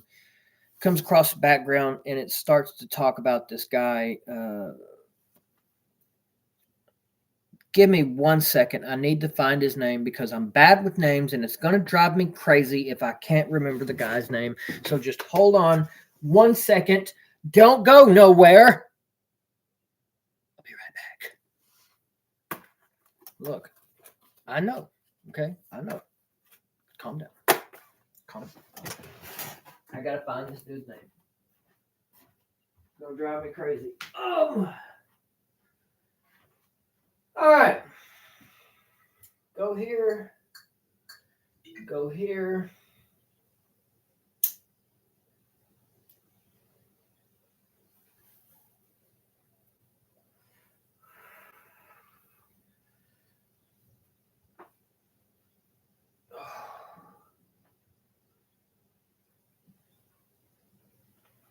Go here.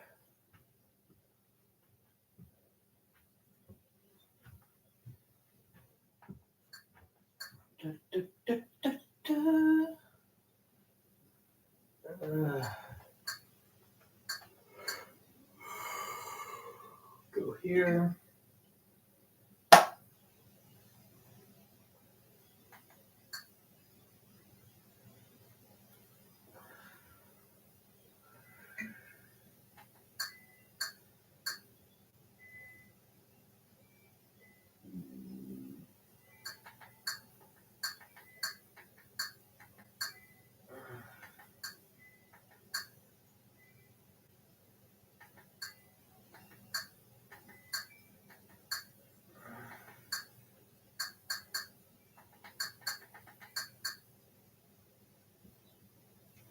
Okay, that's his name.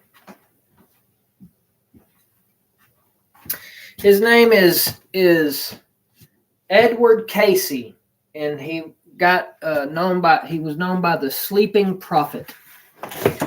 Oh, man, I keep kicking my books down there.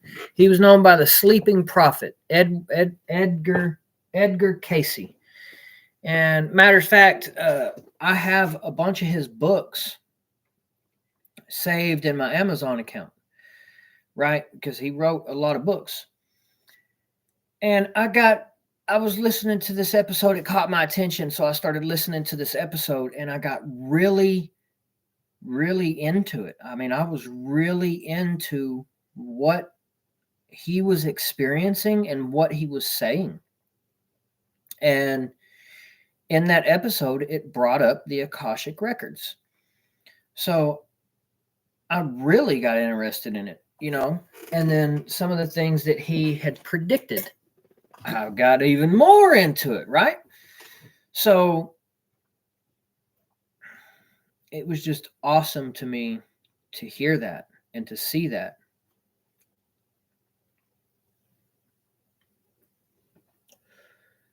And that's why I started doing a lot more research too, is after watching that episode and everything, because I knew that I needed to put out more content, because I don't put out as much content as I need to. So I started watching that and doing research. That way I can start putting out more content about my experience. And it's like I've said on here before, and I told my mom the other day when she sent me the link to that episode that I watched. And the guy really lost me when he started talking about the flat earth. But then again, there is a lot of stuff about the flat earth that makes sense. It makes perfect sense. Okay? It just does. I'm sorry, but it does. I'm not saying that I believe in flat earth. I don't. And yeah, it is because I've been told that the earth is round. But it makes sense. It just does. I'm sorry, but it does make sense. Flat earth makes sense. But anyways, I was talking to my mom and I was talking about my experience and what I experienced in that that 15, 30 minutes span of what my experience was and the information that I got then. But every day after you have a near-death experience, I don't know if everybody's like this because I haven't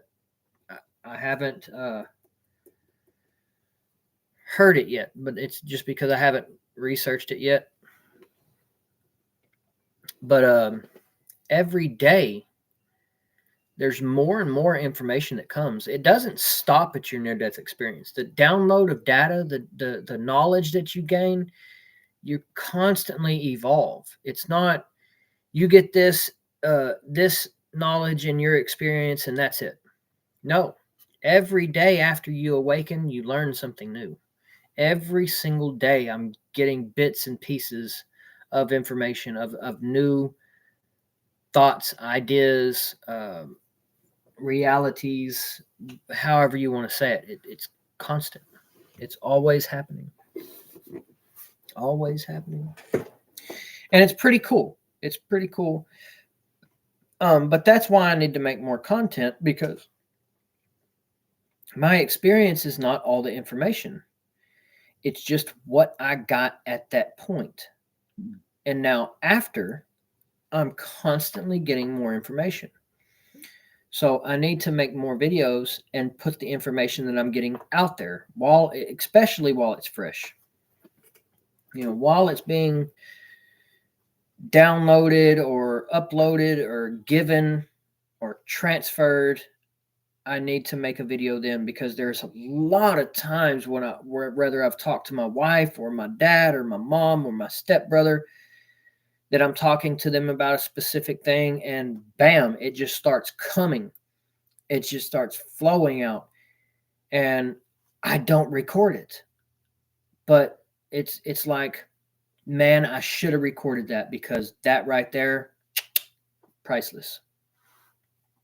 But I'll eventually get there. I'll eventually get to that point.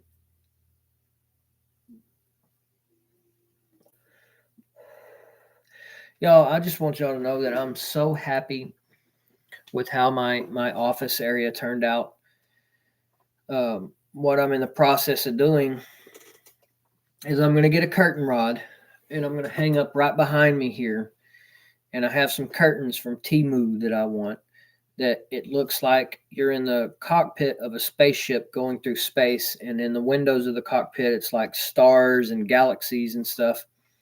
And I'm going to hang those behind me. That way my background behind me is the cockpit of a spaceship. I think that's going to be awesome. That way this can be like my studio, because as of right now, I have to work, y'all.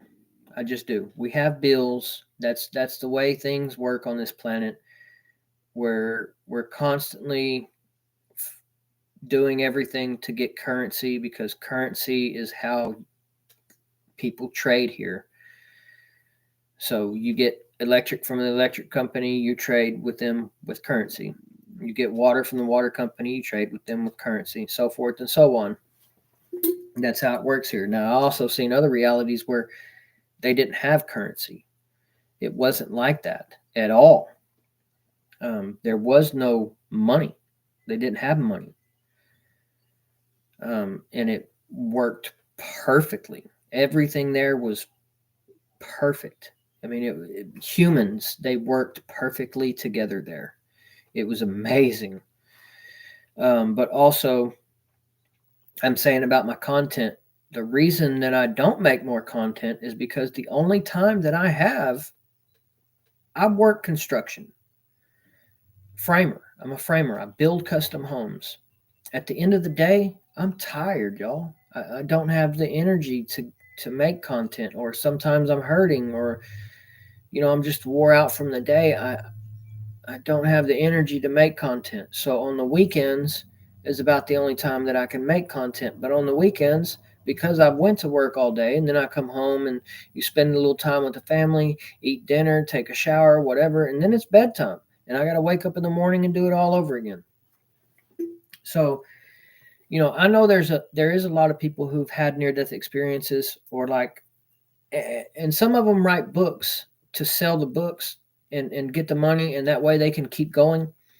But what my dream is, my goal is to do this, make videos, make content, and that's my job. Right? But I've always said from the beginning, I don't want to charge for what I give to people. I don't want to charge anything. I don't want to charge money for it. It's for free. I want to give this to everybody. Everybody should be able to have this, not just pay for it. That would be wrong of me if I said that the only way that I'm going to give you any of this information is if you pay for it. And that I won't do. I can't do that. I can't do that. There's others that do that, but I can't. I won't.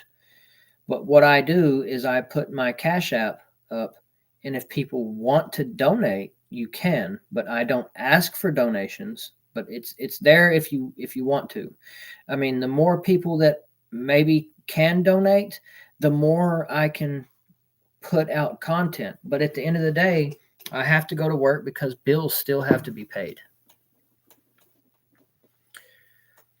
Yeah, and I thought about doing that too at one point in time. I wasn't sure what I was going to do, but I had thought about building crosses and on the back of them putting any kind of verse you wanted, or if Bible verse, or just any religious verse, or any verse that anything that you wanted, burn it into the back of it, and you could have a custom made cross.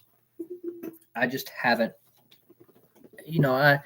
it would cost me money to do that at first, and I don't have the money to do that.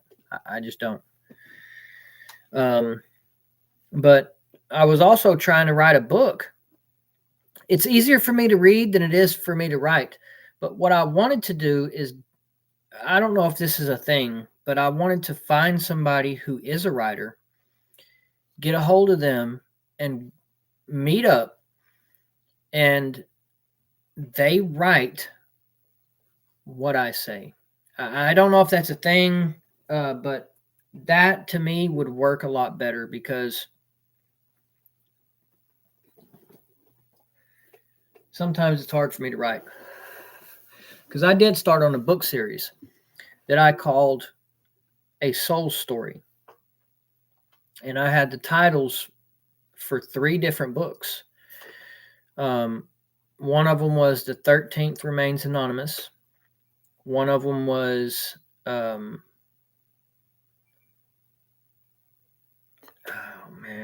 one of them was The Reason. And the third one, I can't remember what it was.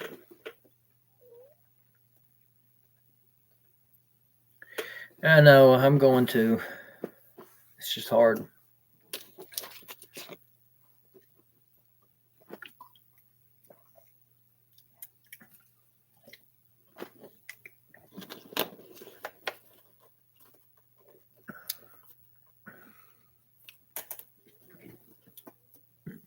Excuse me. But that's what I wanted to do.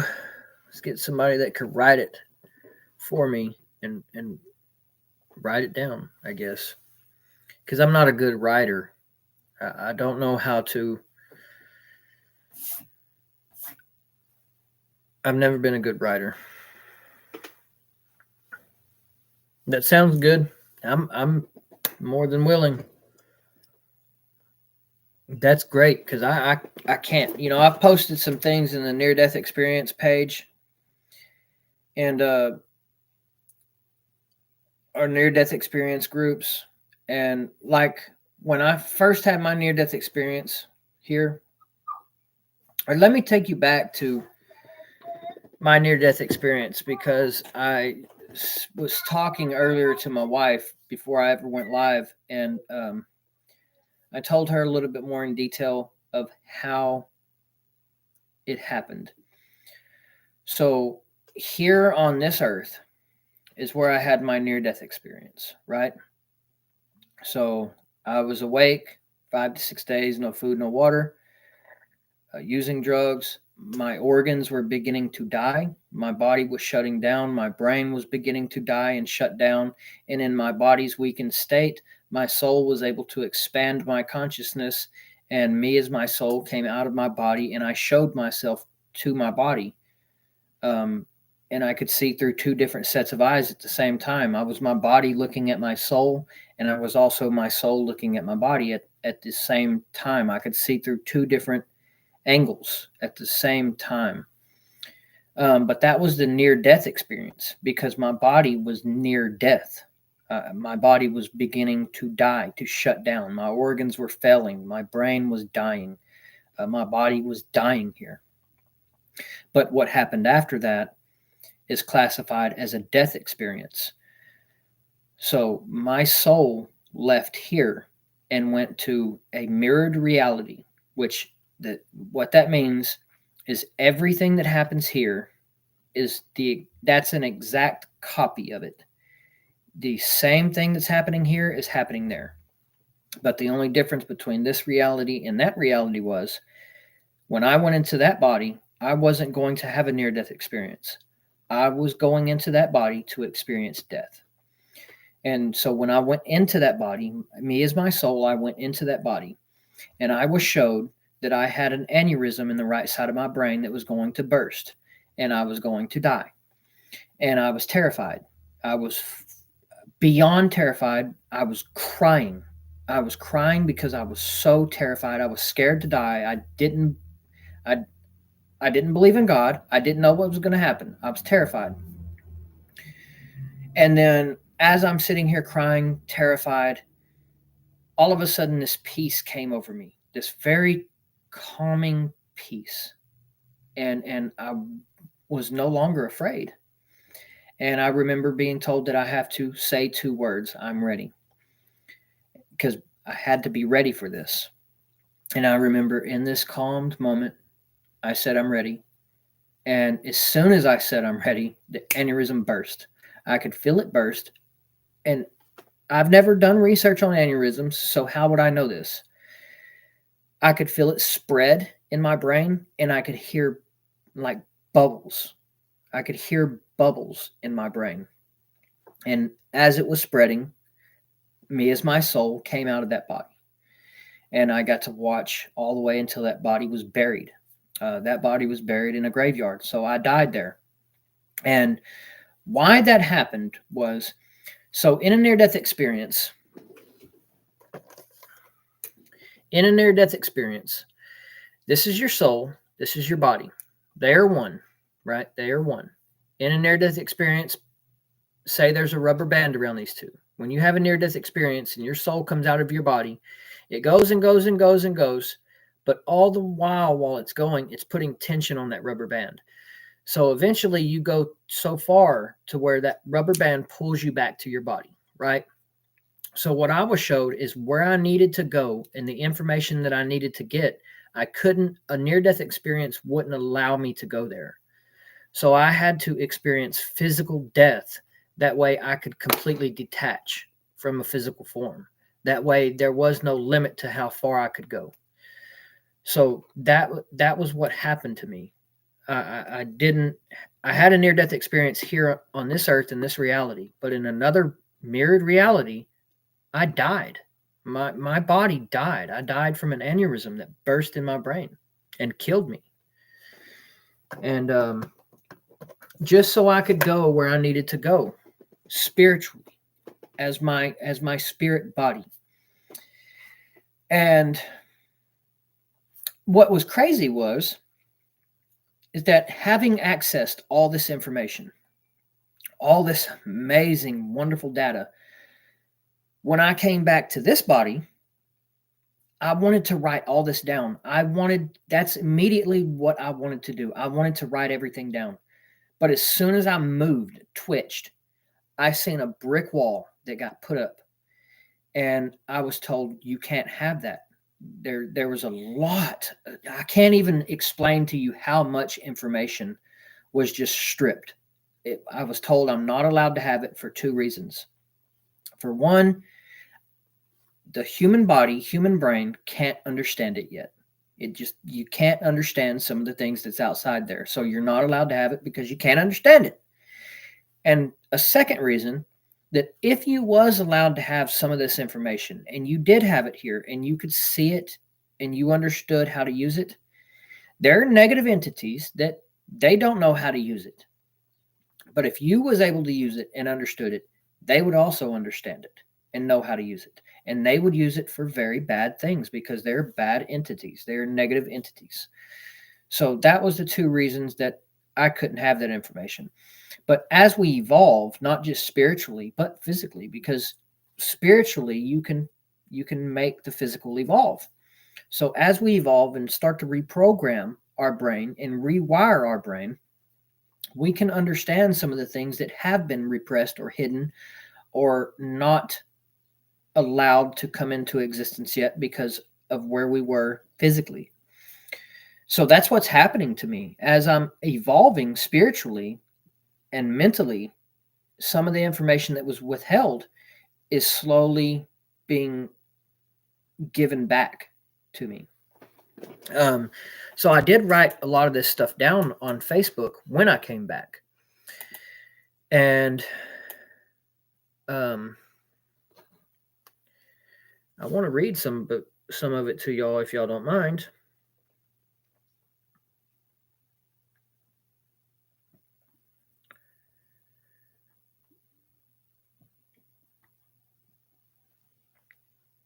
I'll just read y'all some of it, and I'll want to know what y'all think.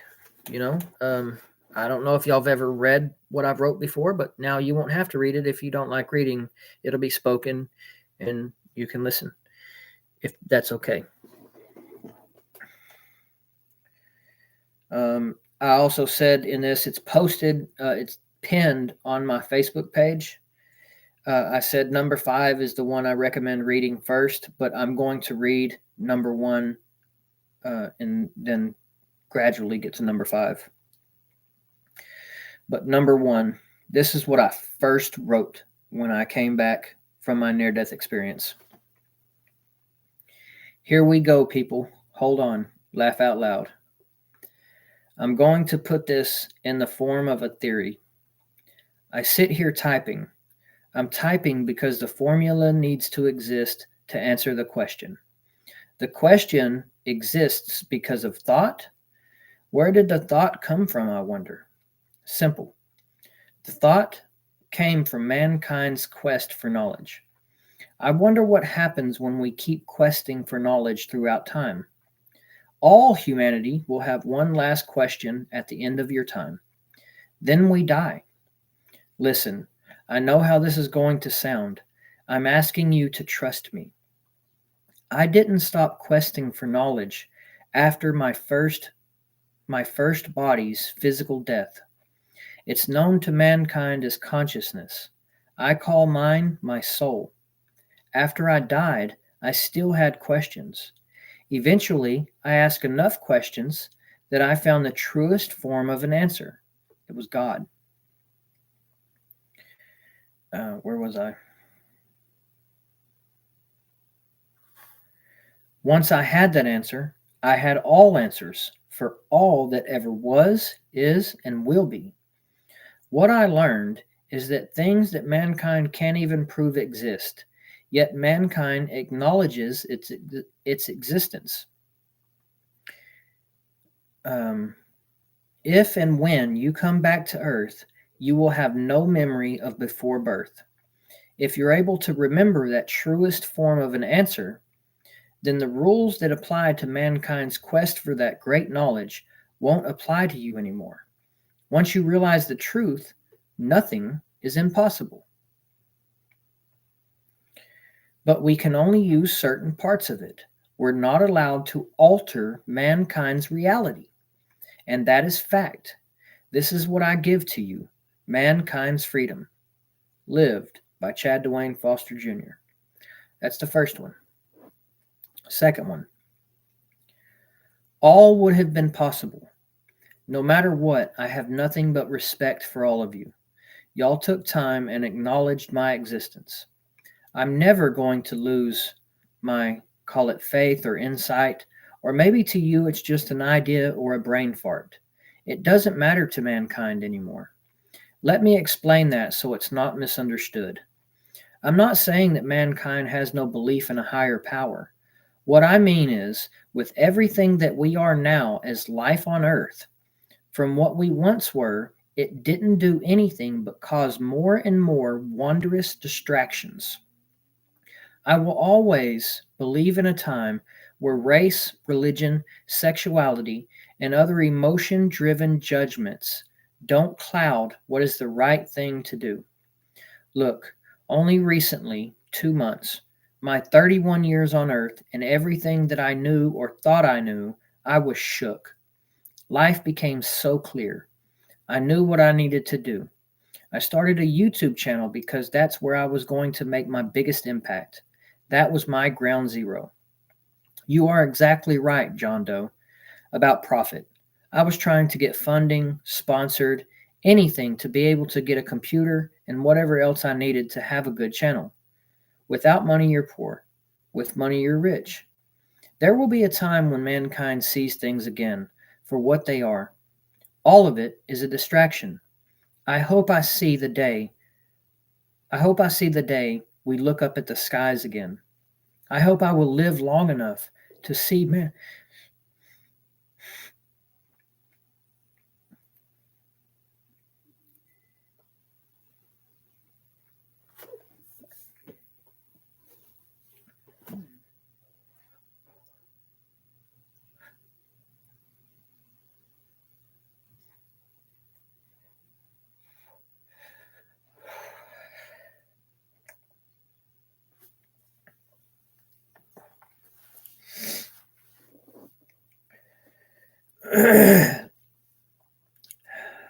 I hope I will live long enough to see mankind help each other get back up instead of kicking them when they're down. I believe I could have seen complete unity in our species in my lifetime. Can you imagine that? Wow. One day mankind will have to make a decision. Unite and flourish, or separation and extinction.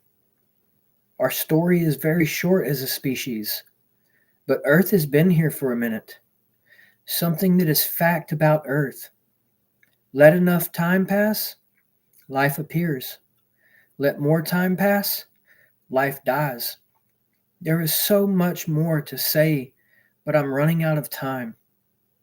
I have a family to spend the rest of my time with. I hope one day, if someone else does what I was trying to do, mankind won't judge nor discriminate, but trust their gut and heart and walk side by side to make the impossible possible. Until then, don't waste 1 second of time. Through positivity, through positivity and mankind's combined conscious outlook on the unknown, we will be able to make it possible to understand the knowledge. Alive by Chad Dwayne Foster Jr. Third one. I'm opening. I haven't read this in a long time.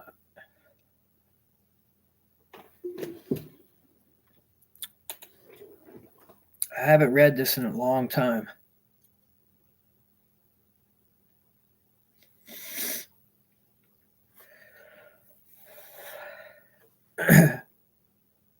Third one.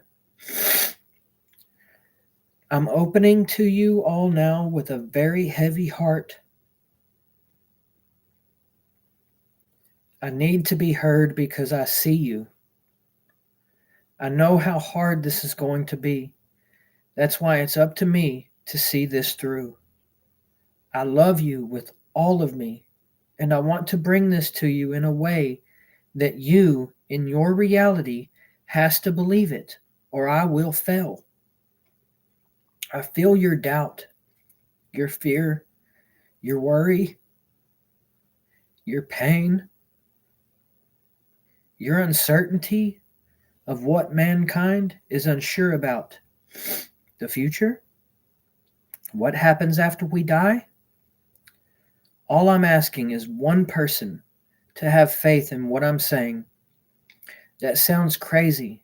I'm trying to teach what I know so that when you see it, you understand. And the reason I believe and have faith in this is because to me, it's possible. And I did it. Giving you proof that of impossibility made possible. I can help you do what you want to do. I can help you make your impossibility possible. There are people in the world that believe in this exact same thing. Talk to them. Talk to them too. They will tell you that this can be done. Number 4. So many people. Life is short. That's why I must work faster than time. I'm coming to you all because I need a little help with something. First, I want to apologize to you. I've done a lot of bad things in this life. I can't take it back just yet. I'm not asking for forgiveness or pity, nothing like that. Change is the only thing this species can do. And change we must, for what comes after death depends on this life's lessons. Why the lessons? Simple. There is more you can ever imagine possible. You will never know unless you learn your lessons, so you will remember who you are and where you come from. The reason you're here is so the soul can learn what it needs to learn to evolve to the next stage. Believe it or not, there are positives and negatives.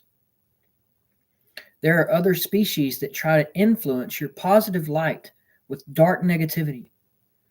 They have been on this planet since the beginning of Earth, going through time, influencing positivity with negativity. Some of you might like to know why. Why would they do that? Simple. The only way change will happen is with positivity. Positive thought/outlook makes changes. Without positivity, change won't happen. Let me take you back in time for a second. Back in time. So cool. Anyway, God has created a lot of different species on this planet to see if they could progress. If they didn't progress through thought positivity without being influenced by negativity, they came back over and over and over until they learned the lesson. Once they did, they would evolve. What do I mean by this? Let me explain. That life is souls, pure positive power, connected to God, living throughout everything. Would you like to learn more? I will answer all questions that you have. Right now, money is needed to live. That's funny. Help me help my family so I can help them believe in me and give them proof of God the Creator made this impossible time, space, life, aliens theory, reality made possible through you. What just happened?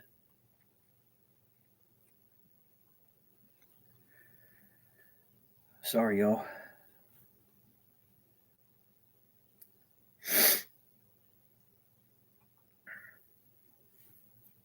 Through you. Thank you, Chad Dwayne Foster Jr. Number 5.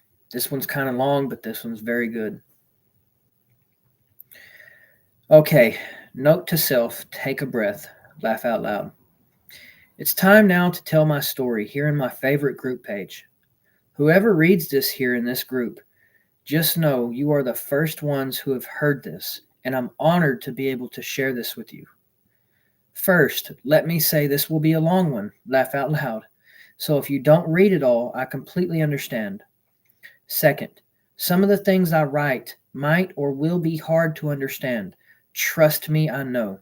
Some of the things I experienced are hard for me to even explain. But nevertheless, I will do my best to explain it all step by step in great detail.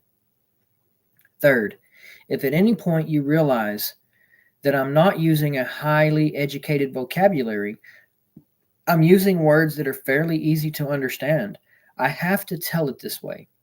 Whatever I write down, I have to write it in a way that if someone reads it, young or old, or highly educated vocabulary, or an individual that has the vocabulary of a person who, in this world, would love nothing more than just to have a friend, somebody to just talk to. Most of everyone who reads this will understand what I'm saying. That's the reason I'm writing this the way I am, to explain my story and what I went through in my near-death experience and my out-of-body experience in the simplest way. Fourth, laugh out loud. Sorry I'm taking so long to get to my story, but I had to write this stuff down as kind of an introduction or backstory as far as the who, what, and why of what to expect. I'm sorry to say this will not be my entire story due to the fact that it is just too much to write down. That's why I'm currently reaching out to anyone that would be able and willing to do a recorded or live interview with me. so that I'm able to get my story out faster and further, and also be able to answer questions that anyone might have. All that being said, let's get to it. It's been a while, y'all. My name is Chad Dwayne Foster Jr. I'm 31 years young, born and raised in Texas. I've had my ups and downs and my good and bads throughout my life. Everything I've been through is why I am who I am. I'm here right now to explain something that is almost unexplainable. There are people who don't believe it at all. There are people who believe it, but yet they have no proof of it. To them, proof doesn't matter. They believe it anyways. Then there are people who at one point didn't believe or did believe. Something happened to them that would change their lives forever.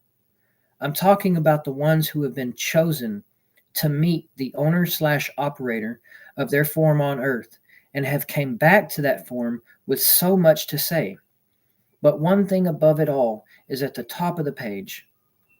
We have souls. All life has a soul. Death of a physical form on earth is nothing we need to fear. Death does not mean the end, it's over. It means, this part is kind of hard to explain. Whatever the life was on this planet in physical form, it was experienced from beginning to end by the soul who needed to physically experience whatever form the soul inhabited. It's similar to grade levels in school. You start in the first grade, you do the work your teachers give you. At the end of the year,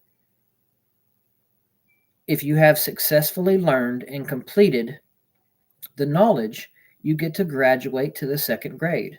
The difference with the soul is until you reach a certain level of graduation, or the soul had no choice but to leave that physical form, every time you graduate and go to the next grade, everything that you learned and completed to get to that next grade will be wiped clean.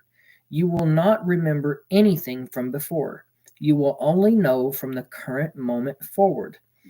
This is so when the soul experiences something in its current form that was similar or exactly the same as something it has experienced in a past form, the soul can react to it 100% honest. When the soul leaves that form, the reactions to events that have happened in multiple different forms that have been similar or the same can now be compared to see if the reaction to the experience was the same each time. If the reaction was the same, the soul graduates. It gets to evolve to the next step. Understand this. The soul not only has to have the same reaction to the experience, most importantly, it has to be the right reaction to each experience. If it's not, there is no summer school. The soul will have to relive that exact experience over and over and over again until the correct reaction is repeated concurrent. A correct reaction is one that is completely positive. There cannot be any negativity in a reaction to an experience. Once you realize why that is, your soul can remove negativity from itself completely. A negative reaction for a soul is a way to show the teacher you don't understand the work, so you need to take that course again. All that being said, I'm going to get on with my personal experience. I will eventually edit this post and include exact dates and times. I haven't done that yet. Where was I? Oh. I was sitting on the floor in my house, in our spare bedroom, just staring at the wall. At this point, I had been awake for roughly 5 to 6 days. No food, no water. My body was physically dying.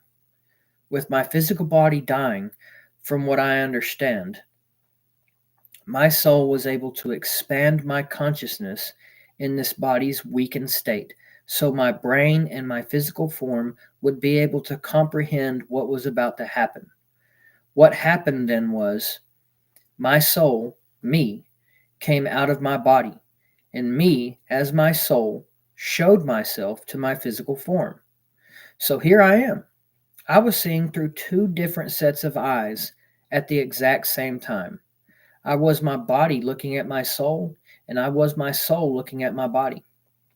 My body's brain was kind of in an autopilot mode. The only information in the brain at that time was transferred directly from my soul. My soul let my physical form understand what I was seeing. My soul's form is hard for me to describe, but my soul is a warm white light that has a thin, warm golden light around it. I call the golden light my halo. My soul even showed me the placement of it in my body. It starts where my skull and spine meet, then follows down my spine and stops midway down my spine. It was beautiful because I got to see it glowing inside my body while I was outside of my body. So here is my soul, a glowing, formless mass that did something to help put my physical body at ease. It formed my face on it. It was the same color, the warm white light, but a replica of my face. This part is hard for me to explain also. My soul communicated with my body that it was about to leave to get help. The mouth on my face that my soul reflected never moved. What it did do, though, was smile. I was crying. I was crying when I was writing this, tearing up. I even wrote it right there. I'm crying with a tear emoji. I was letting my body know that it was going to be okay. I said, I'll be right back. As my soul, looking into the eyes of my body and smiling, I then looked up at the ceiling and flew through it. I went straight up into space. That's where I seen it. A round light in space that was the exact same color as my soul. It's almost as if it's always been there waiting for my soul. So I merged with it.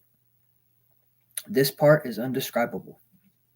The emotion I felt when I merged with it was the warmest, strongest love I have ever felt.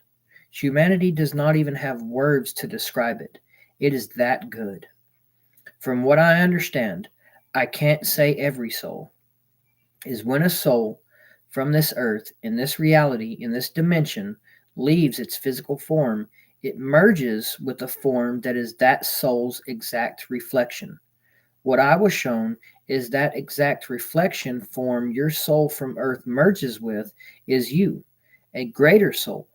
Your soul here is a piece of your higher soul, sent here, tasked by God the Creator, that's who I know him as, to learn. With humanity specifically, one of the major things our soul needs to experience and learn is human emotions. Apparently, they play a key factor in our soul's evolution. Okay, I'm sorry, but this is it for now. I hope this reaches you in a positive way. From the bottom of my heart, I love you and God bless you. That's what I wrote when I came back. So,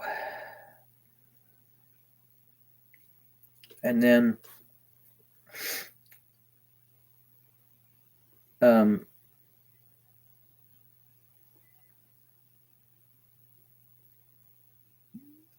there was some comments on some of these.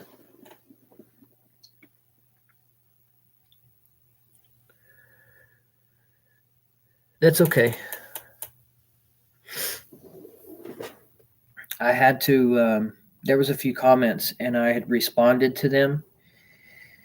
And if it's okay, I want to read those as well on here. I know this has been going on for a while, but I'm okay with that if y'all are.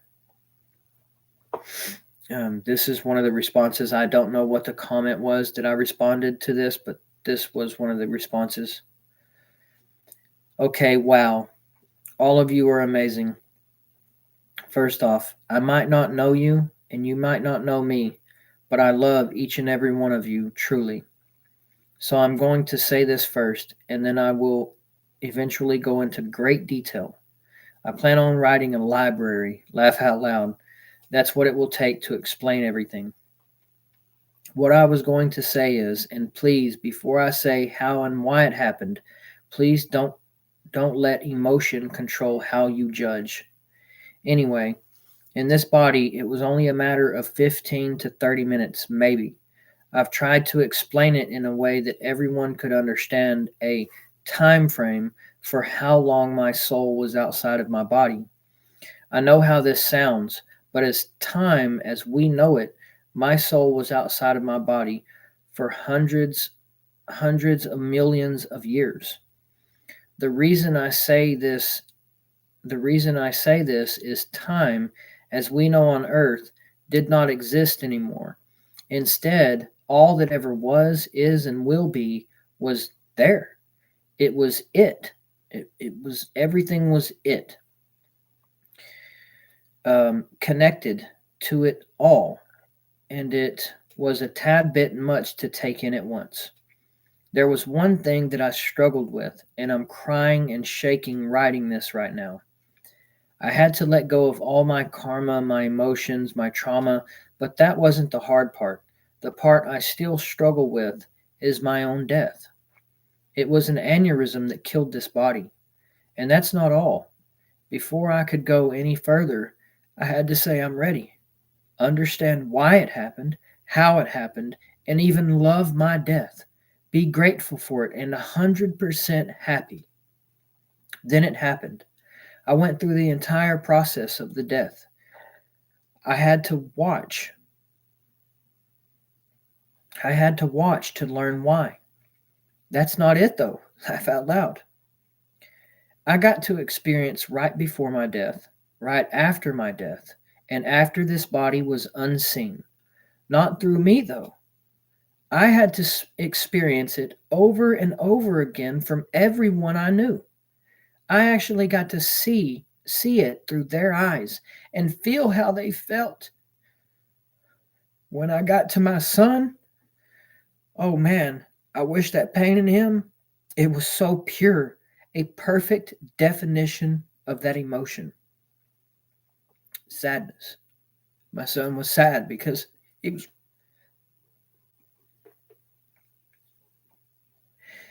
he was watching his dad get buried in a graveyard.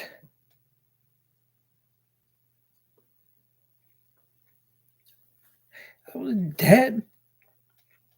I died.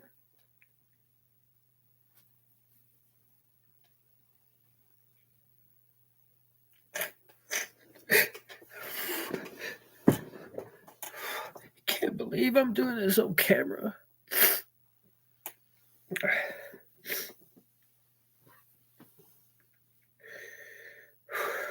Okay, I got to change the topic. Sorry, he's 3 years old. He's what made me cave in. Hearing this, do I share what I wrote? Sometimes I wish I had people to talk to about this. And I hope you all will just talk to me as one human to another.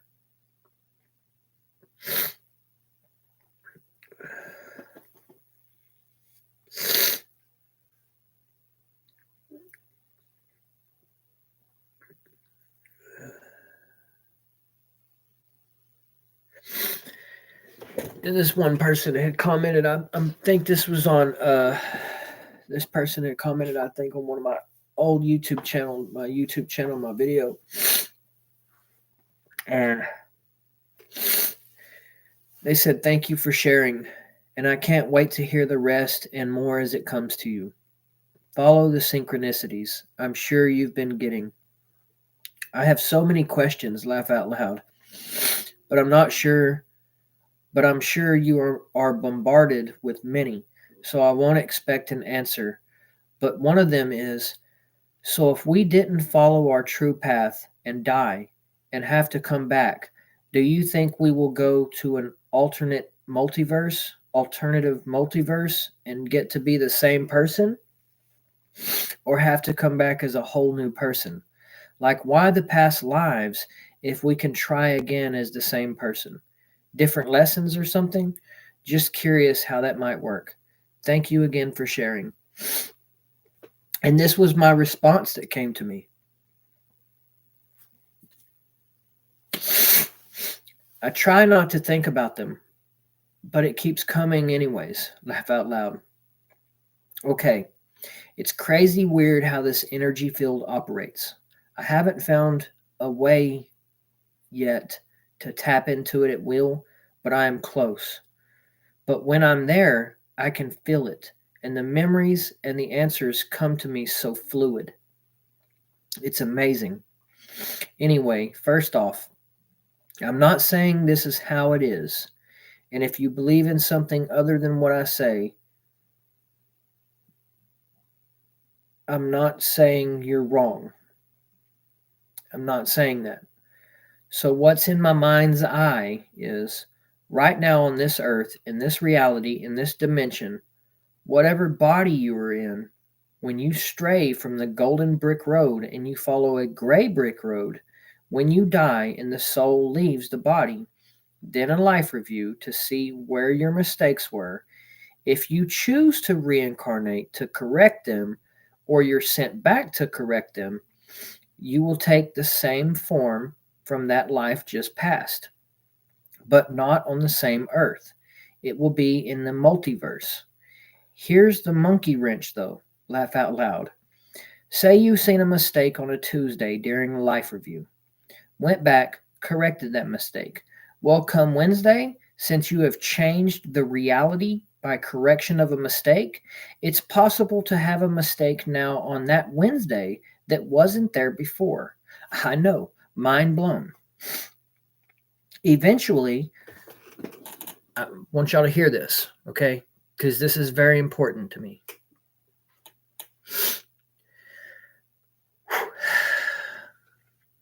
Where was I?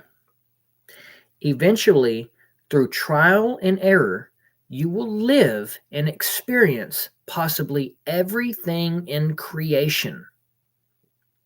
Did you hear that? Trial and error, you will live and experience physically everything in creation. Once you've lived and experienced in your form, you now could reincarnate back to your first original Earth, but in a completely different form. How could that be? That different form, even though it's on the same original Earth that you were on in a past life, your realities would be completely different. A whole new experience. So that's everything that I wrote. And I've tried to write more, but right after my experience, I was a damn good writer. It just came to me. But for some reason, I don't know.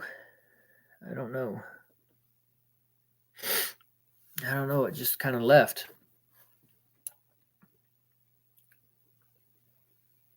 But it is what it is. I'm sorry I cried, y'all. Can't believe y'all got that raw on camera. Reading what I wrote. It's not like I was listening to somebody read somebody. I cried on camera reading what I wrote, Oh man. It's been a long time since I've read that. And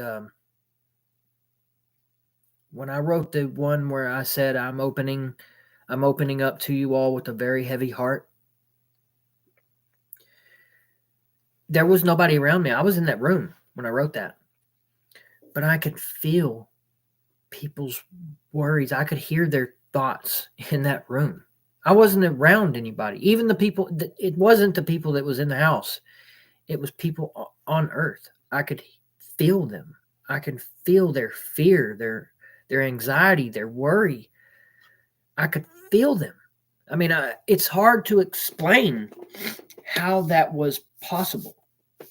And I still can't quite grip how that was possible. But I could feel thought. Thoughts had a feeling.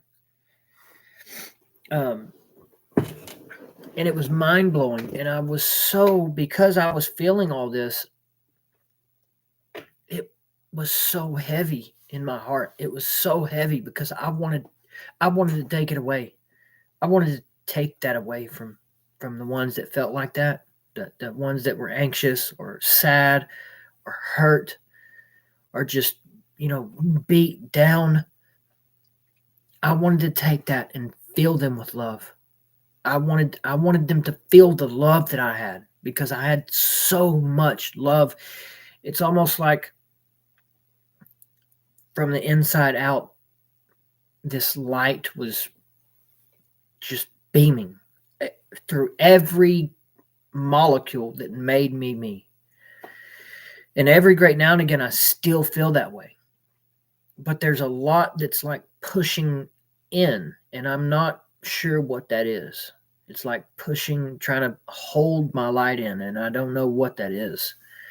But I'm trying to I'll give this light away. There's more than enough for everything on this planet inside me. But it's not just inside me. It's inside of all of you. This light that's inside of me is in all of you as well. But it's being compacted. You're not seeing the light. You're not feeling the light. You're not living in the light. And that's what got me too. There's a lot of people that claim that they do, but you really don't. It's not that I'm calling you out on your bullshit, but at the same time, God is a very amazing being with a very amazing sense of humor. Trust me, because I said in the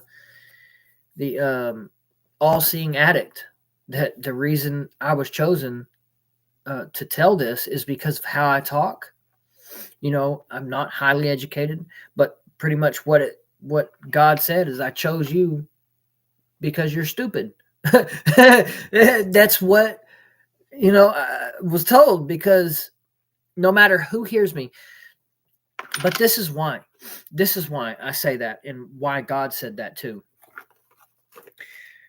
Jordan Peterson. Do you know who Jordan Peterson is? You know who Jordan Peterson is? Okay. I was listening to a interview or a podcast that Jordan Peterson had did. And every great now and again, I had to pause it. And look up words that he was using, because I had no idea what the meaning of these words were.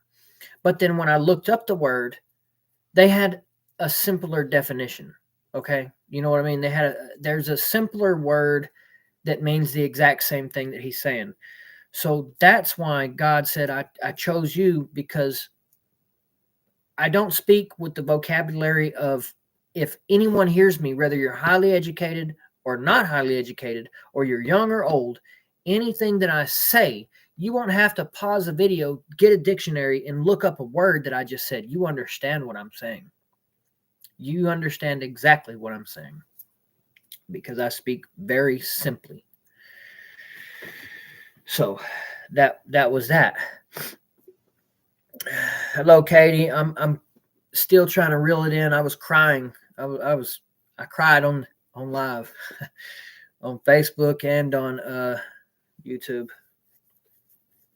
It'd been a while, when I first had my near-death experience. I wrote a lot of stuff down on Facebook. I posted a lot of stuff on Facebook, and I went back just now and read it on Facebook Live and on YouTube Live, so everybody could, if you don't like reading, or just so you can hear it, pretty much. I read them. And as I'm reading this, it's been a while since I've read this, what I wrote. And I started crying. I cried like a little baby. I ain't gonna lie to you. I cried like a little baby. I cried like a little baby. I'm not gonna lie.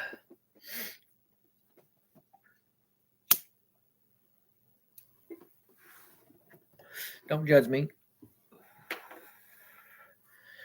But yeah, I cried like a little baby. I'll turn this light down so it seems just bright to me. I like my corner dark. All right, see, if I turn this light off, look, y'all can see YouTube can't really see it. YouTube's dark, but Facebook, you can see my black light that I got there. You can see my lights, my changing color lights that I have for my books. You can see my TV. everything on here.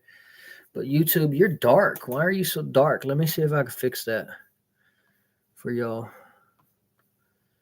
Let me see if there's a way to turn up the brightness on here.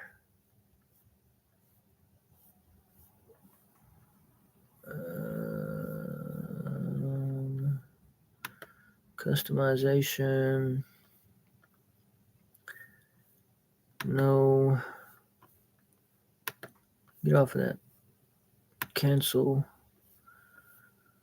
Let's see. Do y'all know how to do this? Is there what is this? Maybe here. Webcam. Message stream. No. I don't know how to turn up the brightness on here. What does this mean? Share screen. Share. Mute. Let me see. What does this do? No. There is a way to turn up the brightness because I've done it before. I can't.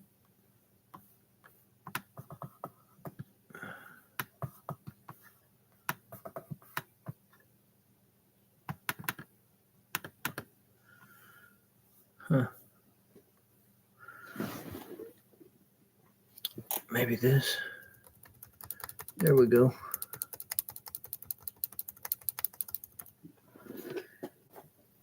YouTube is still dark. I don't know why. This Facebook picks up good, but YouTube is still dark, and I don't know why. I don't know why it's so dark, YouTube. But this is how I like to be over here. This, to me, is comfortable. I got my lights down here. I got my black light. I got my TV going, my computer going, my phone's set up over here. I mean, I got phone on a tripod. You can see it on YouTube. I got another phone on this thing here live. My laptop's going. I got my other phone here. You know, I got 3 phones going and a laptop. So, yeah.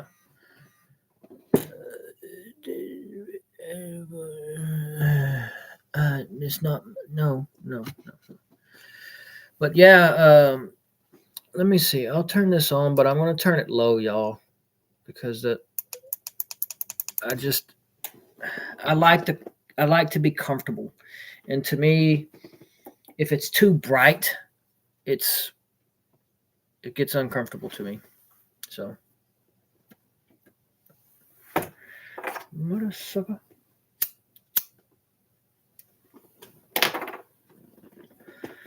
But y'all, you know, I really want to do more podcasts.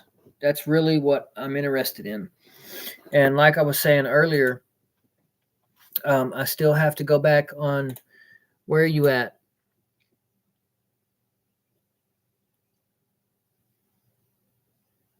Yeah, but my room light, hold on, I have a lamp in the background. I have 2 lamps in the background. But then when I moved into this house, it had a ceiling fan that was hanging in the middle of the living room, and it was low, and like you could hit your head on it. So we took it down and took it off.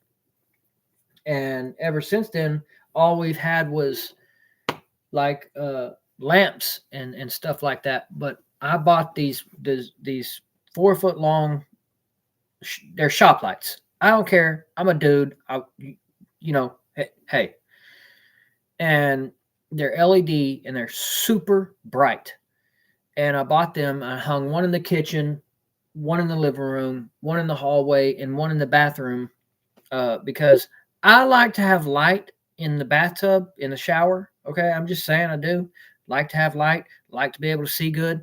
So I hung one where the shower rod was. That way it shines in the bathroom and in the shower. And so I had 4 of them.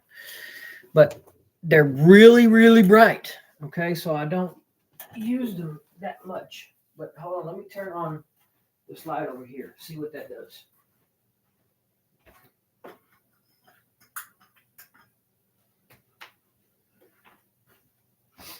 Now that one is an old. It's It's older than my body. It's an antique lamp. That's a little better. It's an antique lamp. It was my grandma and grandpa's on my mom's side, and I got it. So I've had that. It didn't work when I got it, and I took it apart, rewired it, and fixed it to where it works. But it has a light bulb, but the inside of it, the base, it used to light up. But rather probably the bulbs burned out or wire shorted out. I don't know, but I'm eventually going to fix that as well. Maybe. Who knows? If I get the time, if I get the time, I got to find the time.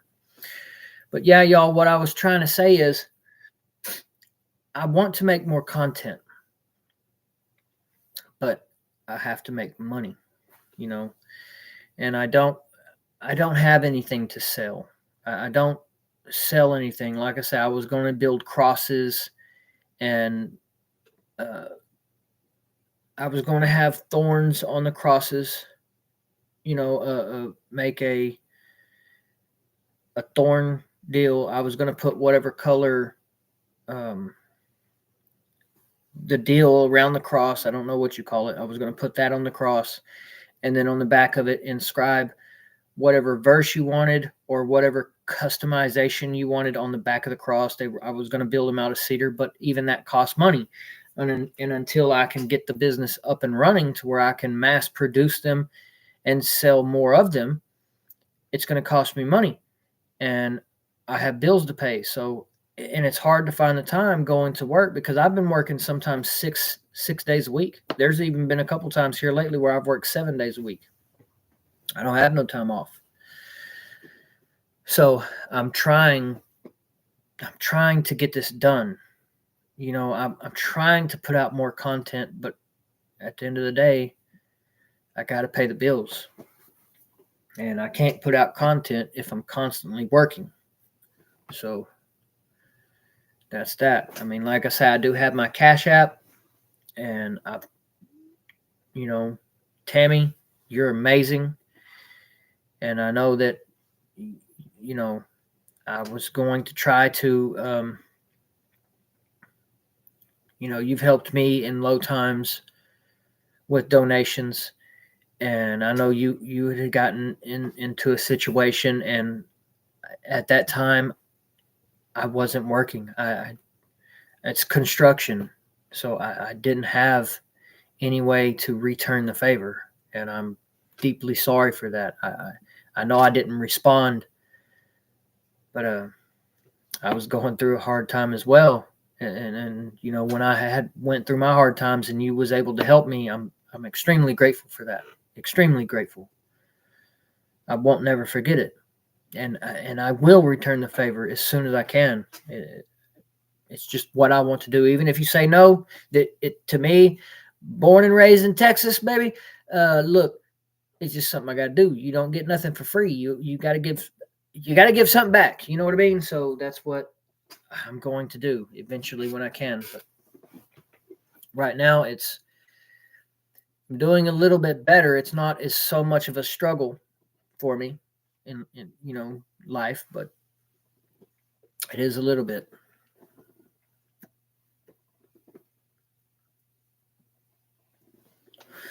But so it is what it is for now. Who's all watching in YouTube? Y'all give hey, at least in this light, you can see them a little bit better. I got 6 on the bottom, 6 gold teeth, 14 karat. And I had 6 on the top, 14 karat. And I was working on my car one day, my old cop car that I had, a Crown Victoria. And I took the top one out, set it in my lap, and I was under the influence at the time. Set them out, set them on my lap, forgot about them, got out of the car, and I ran over them and crushed them. I still have them, but I've been wanting to get new ones done. because it was a lot of money in gold that I spent way back when. I'll get them again one day. It's just part of, I've had people tell me, why do I dress the way that I dress? Because I moved down here to the country. And in the country, you see Wrangler pants, cowboy hats, tucked in shirts, Ariat boots, which I do now, but I still dress a certain way. Still have gold teeth, have earring. I don't have them in right now, but have earrings. And it's a cultural thing. It's, if you grew up in the country, you grew up idolizing country people, going hunting, big trucks, cowboy boots, cowboy hat, Wranglers. Well, I grew up in Pleasant Grove in Dallas, Texas, in the ghetto, in the hood. So what I idolized was the drug dealers and stuff like that, the people wearing big gold chains, grills in their mouths, earrings, baggy clothes. That's what, as a youngster, you idolize that. You want that. And that's what I started doing. And that's the reason I do have gold teeth. That's the reason I did get my ears pierced. And the reason why I wear the things that I wear. I have long hair. I used to get my hair braided back in middle school and in high school. And it's a cultural thing. I grew up different than what y'all grew up. We don't have hunting in Dallas, Texas. What are you going to hunt? A wild pit bull? We don't do that. We ride bicycles through the ghetto. There's drugs being sold. There's shootouts happening, running from the police. I mean, that's what I did back then. I'm telling you, it was a great life, but I wasn't the best person, if that makes sense. I did a lot of bad things in my life that I'm not proud of. I did a lot of bad things. But, as I've evolved and grown, I know that I did bad things. I know they were wrong. And I'm righting those wrongs as we speak. Even before, I've tried to get a hold of people that I've done wrong to and sincerely apologize to them that I've hurt them. Some of them have even passed, people that I've wronged. And even knowing that, I still apologize to them because I know they're there. I know they can hear me. So I do apologize to them and try to right that wrong. Even if I can't hear them forgive me. They may not forgive me, but at least I'm acknowledging that I wronged you and I'm trying to right the wrong. You see what I mean? So it matters. Trust me, it matters. And but yeah, I grew up differently, and that's that. But yeah, I like my setup and everything here. I like my desk in here. It was in the room that I had my experience in. That's where I originally had my desk. But now me and my wife, we're trying to, because the kids have a lot of toys, and we're trying to make that the toy room, playroom area. So I moved my desk was originally in here in that corner. Then I moved it in there, and now it's back in here. But I love my setup. I am very grateful to my wife because she is the reason why I have what I have now. She has helped me in more ways than I can even explain. So I'm very grateful to her. She has been a huge positive influence in my life since I've met her. And I look forward to continuing the growth and the love that we have for each other for years and years to come. But what I wrote, I want to read it again. I love what I wrote. I was a really good writer when I had my experience. It just can't. It just flowed through me. It just flowed through me.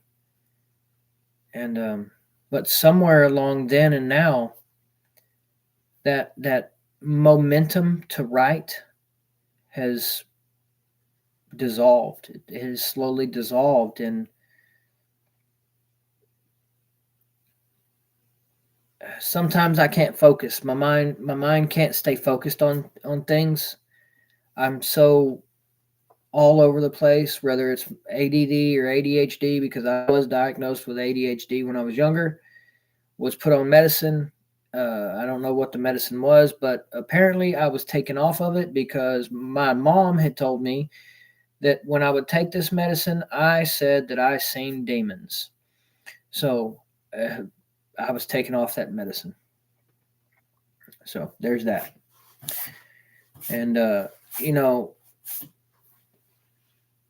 I guess my whole life I've seen things spiritually. I've seen spirits. At the times, I didn't connect the dots. But now, where I am in my soul's evolution, I know now that what I seen. And a majority of the time, what I seen was, I guess, as you consider, demonic. They weren't nice. They weren't friendly at all. They terrified me. I was terrified. One of them was I really remember this one. I think I was in the third grade, third or fourth grade, second or third grade, and I seen it in the doorway of my room. I don't know why they're in doorways. That I just made that connection. The one that I seen here was in the doorway, and this one that I seen was in the doorway of my bedroom. I never made that connection till just now. Crazy. But it was in the form of a rat, a big rat, uh, probably about 2 foot tall, and it was standing on its back legs in my doorway, and it was staring at me, and it had like slobber on its teeth, and had these very bright red eyes. I remember those eyes; they were piercing red eyes, and it was just standing in my doorway, and I was laying on my bed staring at it, and it terrified me. So I was so terrified I couldn't move. I just couldn't move. And that was the only time that I seen that one. um but yeah, there was that one, and it terrified me. But I've also seen human looking ones. That I seen one time in my step grandma's house, that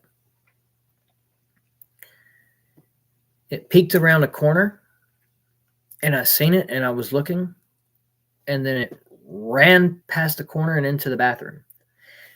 And I got up, and I had a flashlight, and I walked over there, and I didn't take my eyes off the bathroom because there's no way for it to get out. If it does get out of the bathroom, I'm going to see it. And I walked over there with a flashlight, shined it in the bathroom. Nothing. I didn't see anything. But it looked like a young man, and he looked afraid. He looked very afraid, like he was scared of something, like he was hiding from something, trying to run from something, get away from something. And that was the end of that experience. But I know some people have felt this before. But when I would be in that house, they had a garage, and like a big room next to the garage, or at the back of the garage, and they had a couple of ice boxes in there, and they would keep sodas and stuff like that in there. And every time at night, I would go in there, and I would go to get a soda. The light switch was right by the kitchen door. You walk through one doorway into the kitchen door, and you close that door.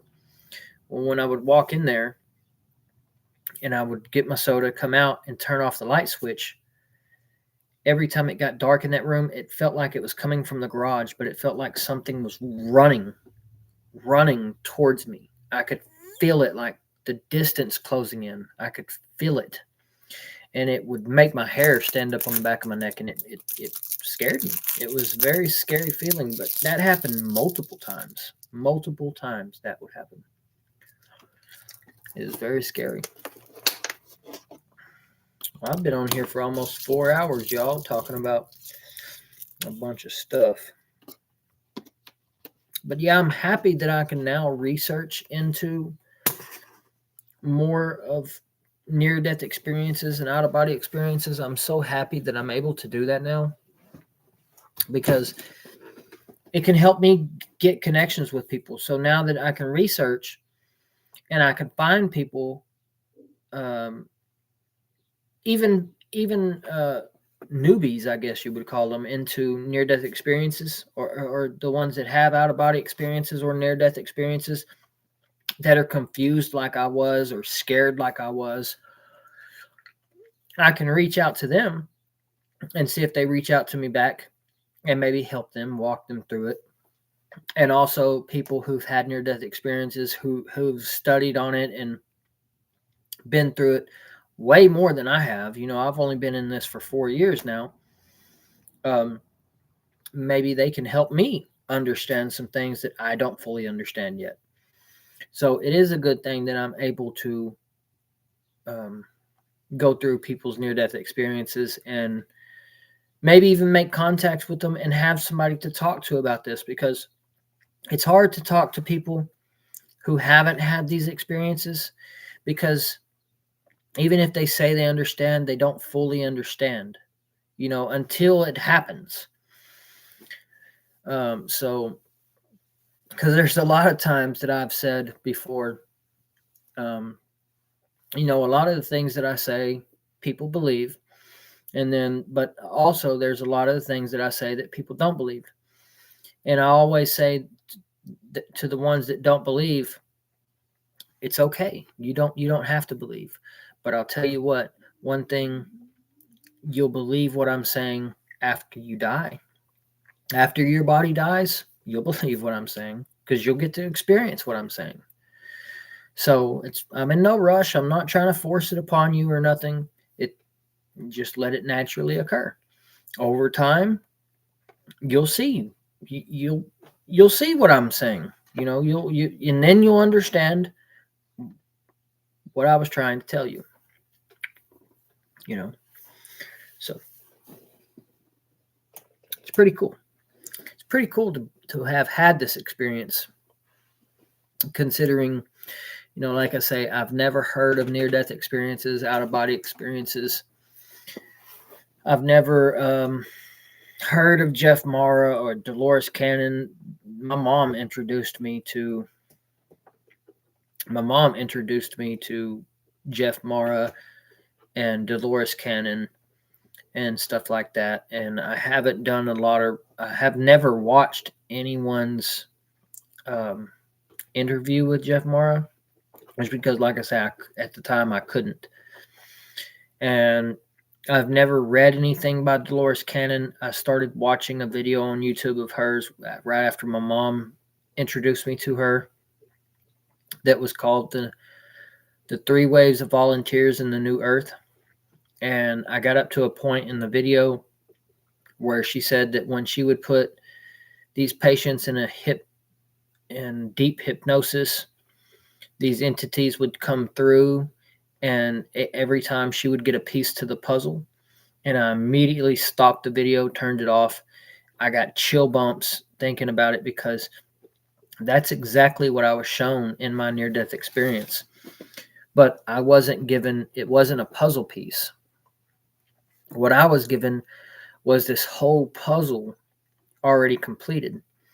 But the only problem with that was that I was shown is that each puzzle piece with its shape and the picture on it has a meaning. And just because I got the whole picture, I don't understand why these pieces fit together to make this picture. So my duty, my mission was to sit here with this beautiful, beautiful grand designed puzzle and take it apart piece by piece to understand why this piece with this picture on it and its shapes fit to the ones around it to make this great design. So that's what I'm currently doing every day, is I'm taking this puzzle apart piece by piece and trying to understand why this piece fits with these to make this picture, and what it means in connection with everything around it. So it's pretty cool. And it's hard work. It's hard work. I tell y'all. It's hard work trying to dissect the puzzle and put it back together. It's kind of hard work. What is this dude talking about? No, I'm not watching that. See, I'm getting into these podcasts. I don't know, lately, it's not just near-death experiences that I've been into.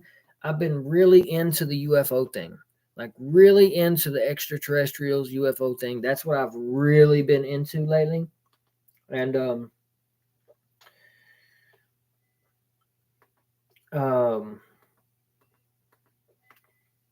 so, but now I'm watching the near-death experiences and things like that too. But not just near-death experiences. Like I'm watching a little bit of everything, So I finally watched that movie After Death or Afterlife. I can't remember what it's called, After Death or Afterlife. And I hope that they make like a part 2. You know what I mean? Because they could have kept going with that. They could have kept going with that for sure.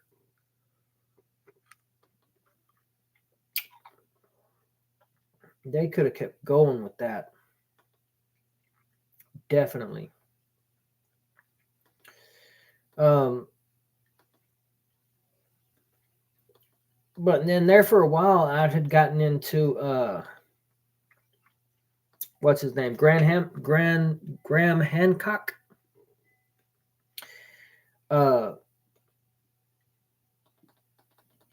Because I was watching his series that he came out with on Netflix, Ancient Apocalypse.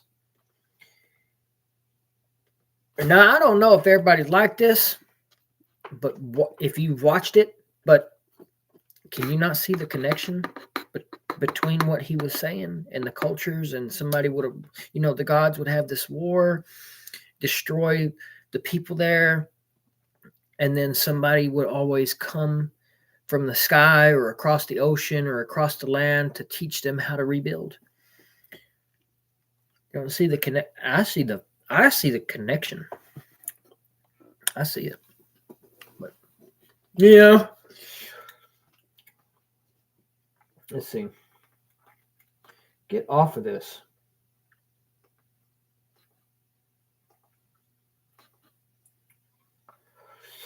Mm-hmm.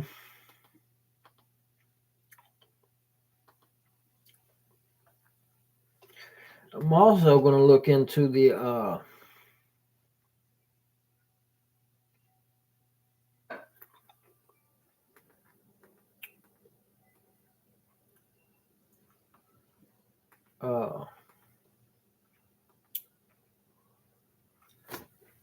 other side, NDE. They reached out to me through email and wanted me to share my near-death experience with them. You see how many views that had? 2.1 million views. I'm going to get with them eventually. I just haven't had the time. I want to be able to do this, but I got to work, y'all. You know what I mean? I got to work.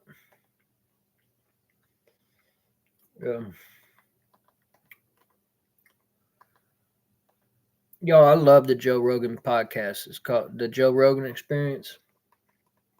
He has some very, very, very interesting people on there.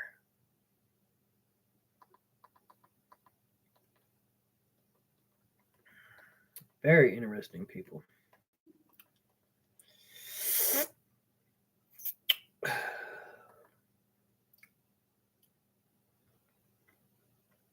Like Wes Huff. I don't know if y'all know Wes Huff, but I watched his podcast with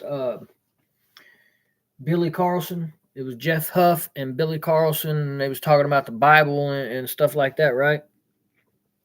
I watched that one. And man, if I could talk, I would love to talk to Wes Huff because he's a he studies ancient manuscripts, ancient languages, and biblical events and things like that, theology, and that's what he's a major in. You know what I mean? I would love to talk to Wes Huff because boy, oh boy, do I have. If he don't believe it, he don't believe it. But I would still like to talk to him because I want to pick his brain and let him pick my brain. You know what I mean? Because to me, that's what it's all about. It's all about growth and evolution and looking in. Joe Rogan Experience, 19.3 million subscribers. 19.3 million subscribers. That's crazy. That is crazy, y'all.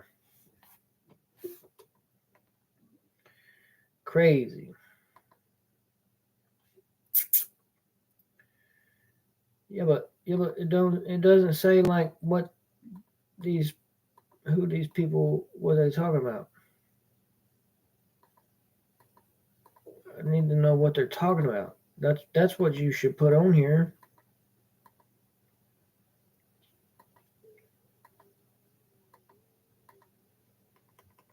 That's not all that's on here.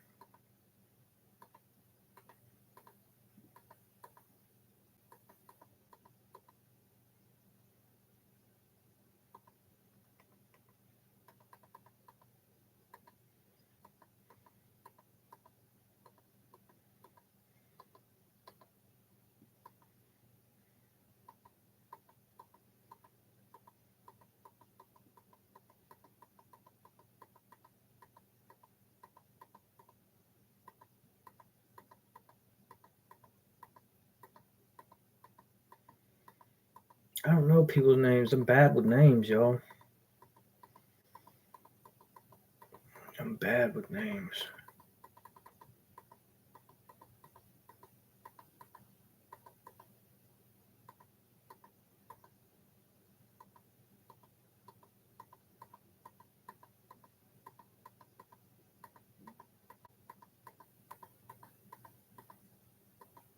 He had Adam Sandler on there. Of course, I know Adam Sandler, Graham Hancock, Jordan Peterson. You know what I mean? I know them folks. I'm looking for a specific one, though.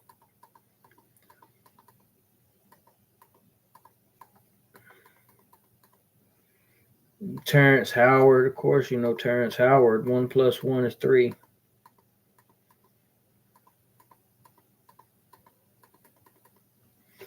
Let me just look it up in the freaking search bar. Gosh darn it. Space. B. Oh. There it is.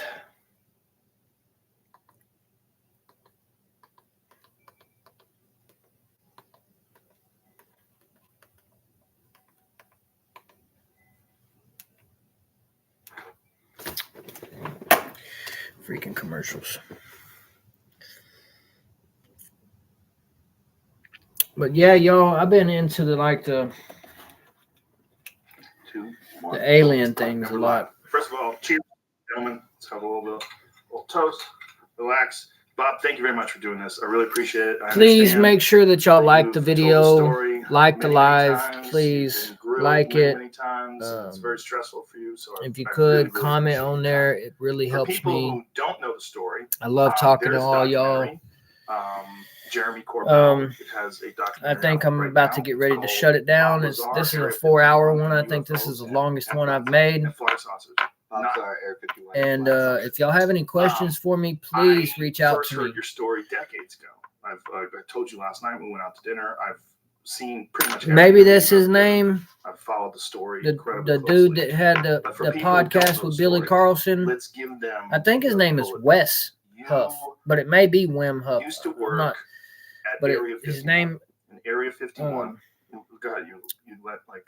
I'm pretty sure it's Wes Huff. He's a like S4. he's Okay. a PhD or something in theology and You worked. I guess Bibleology, however what you would- however how you would you would say describe that. it? But he's I a guess within the Area 51 he's compound, all about this book. You know what I mean? All about and this you book got that job before and that you were specifically Christianity. Before that, I had worked at Los Alamos. But I would Right, love to national. talk to him, not working, because and you know, were I won't- involved in what kind of work? I don't Simply follow electrical religion. development, Physics. And I mean, they if do you do everything. follow religion, So that's how do it's they approach okay. you to You know, say, I won't "Hey, never Bob, tell why you don't not come to out follow the religion, desert?" of course, because anything that gets you close to God Well, the or way strengthens this your went down relationship with was, God, uh, have at it. At that time, You know what I it was mean? Because 1982. God doesn't care how you I, have a relationship with I Him, put as long as you have the a jet engine relationship with in Him. my Honda. That's what God cares about. And It doesn't Los matter how Alamos you come to put it on God, the as front long page as you of the come paper. to God. Said, So Los Alamos man. that's physicist really at all lab, that matters. I built mean, this it's 200 miles that an hour. simple. Yeah, It on the really jet car. is I that drove to simple. work every Love day. God So, with all your so heart I was and known love in your Los neighbor Alamos, as if the you guy would with love the big yourself. car, Treat your neighbor as you here would treat yourself. a mile away. It's really that Anyway, simple. It really the is. day that came out And on it the front talks page about of the that paper in this book. was the day There's a Edward lot of Teller, stuff the father in of this the book hydrogen that bomb, was does giving fit a lecture with what down there in the people lab. who have And had we didn't near-death have much experiences going on describe. that day in There's our a crew, lot of it and I in asked this if I could book. go I down mean, there. I hate to say that, And, but the more and more that I've researched I this went into down 4 there years, early, and there's Ed a Teller was lot of stuff outside, that I experienced leaning on a brick that wall there, was reading in the front page of the paper. the Bible. Now this is a guy out of history, so So I introduced myself. Hey, I'm the guy you're reading about there, and we it talked for a did little fit while, with and it. was That's cool. why I quote the Bible You know, a fast lot, forward to because years there later, is I moved a out to Las Vegas, crap load of and stuff had, in here left Los Alamos that and fits perfect went on to other with things, and I wanted to get back into the spirituality. scientific community. I It's left just this is startup considered a businesses religious book wrote by a and man. that sort of thing. So I get sent that. resumes out, But and one of them every went out human to right now Tech that's had a near-death and referenced experience, our guess meeting. what they do when they write it? You know, They're a back human. in the day. So, but people And, believe them, but anyway, they he can't remembers believe. me. And You see gave what me I'm a saying? reference. A lot of Somebody people to don't contact want to me, believe this and because it is tied to that's pretty much Christianity. how it It started. is tied to King James. So you. It get has a been phone call translated or a letter. Like, how many times by how many people. There has Well, I been got, things taken out of it, reworded, and I everything got a like letter that. initially. But at the end of the day, went that's down why for they an do make interview other books that probably a has couple this times, information and in it it. was down at, So you PCG can Special research. Projects, You can, which if was, you do want to, at McCarran research, Airport at that follow time, the in Las breadcrumbs Vegas. because they're there. Did they give You any can see sort the of job breadcrumbs. description, Follow them what back. you were applying for? Follow them back. You know what I mean? It will lead you. It will lead you to what you're seeking. Ask and you shall find. Seek and you shall see. Listen and you shall hear. You know, so forth and so on. So that's the reason why I do read this book, because there's a lot of stuff that, believe it or not, once you awaken to spirituality and you read this book or any other religion, it's not just this book. Any other religion, I go to this book because it's what I had studied, you know, right after was this book, because this was the only one I had. I didn't have none of these books. I got these after my near-death experience. But this is the one that I did have. So it's the one that I did open up, and I started looking to see if there's any similarities in what my experience with God was in here. And I'll be danged if I didn't find a whole lot of what I experienced in here. I mean, truly. And if you actually look up near-death experiences, look them up.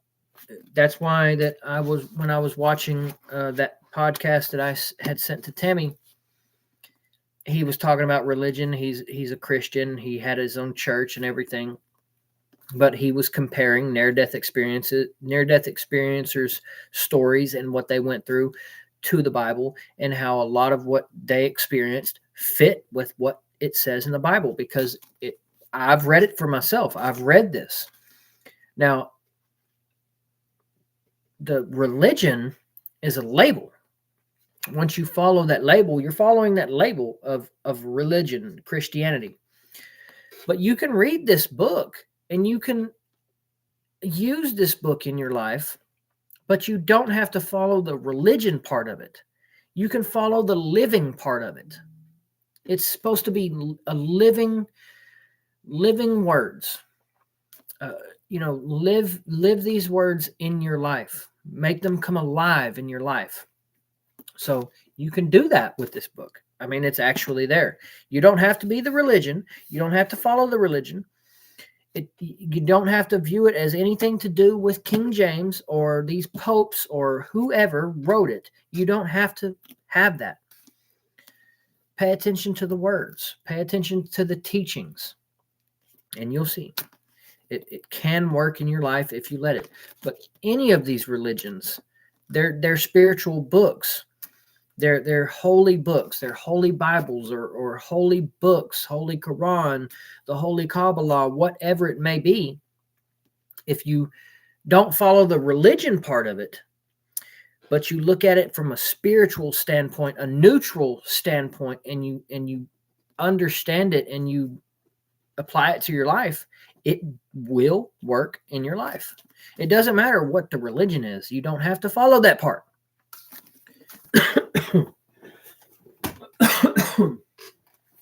The Hermetica. It will work for you.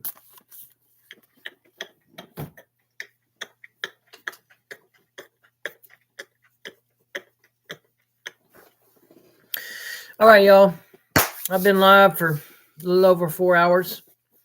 I'm going to go ahead and shut this down because I got a few things that I need to do. I just want to say I love y'all. God bless you. I'm always here for you. If you want to talk, reach out to me on Messenger, TikTok, Facebook, whatever. I'm always here. But I love y'all. God bless you. And have an amazing day or night wherever you are. And hopefully I can keep making more content.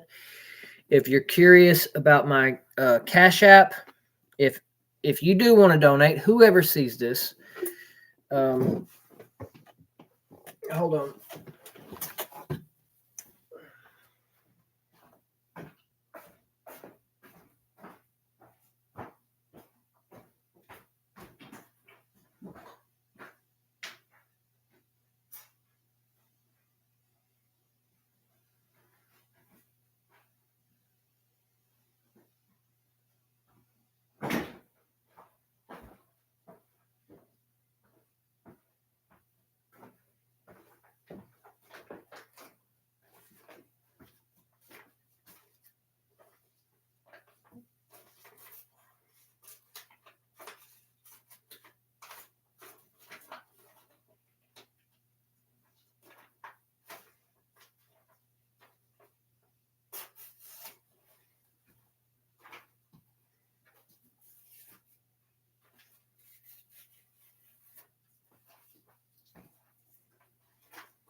Okay, so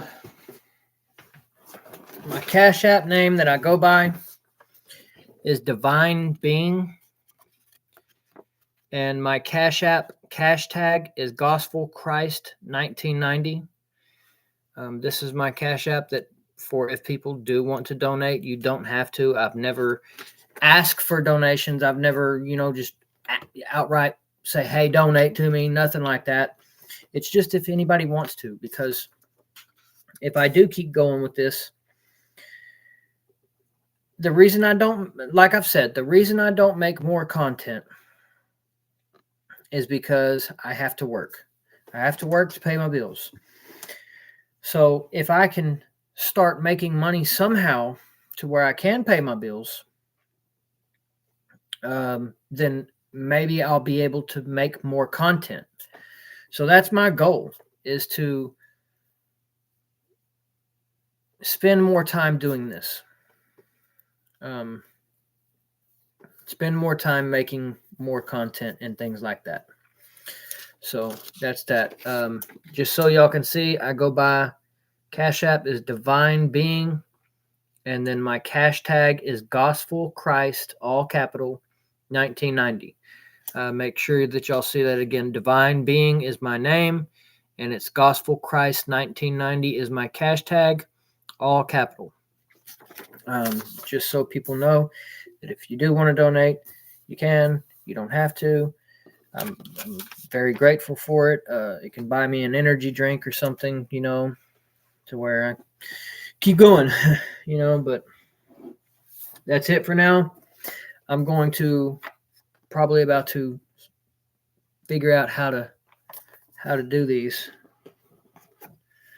I'm pretty excited about these, actually. So fixing to learn some tarot. So I'll figure these out. I think that'll be pretty cool. But just want y'all to know that I love y'all. God bless you. Thank you very much for watching. Thank you for commenting. Make sure that you please share it if you want to. You don't have to. I know sometimes it's a lot of work. But thank y'all. And y'all have an amazing day or an amazing night.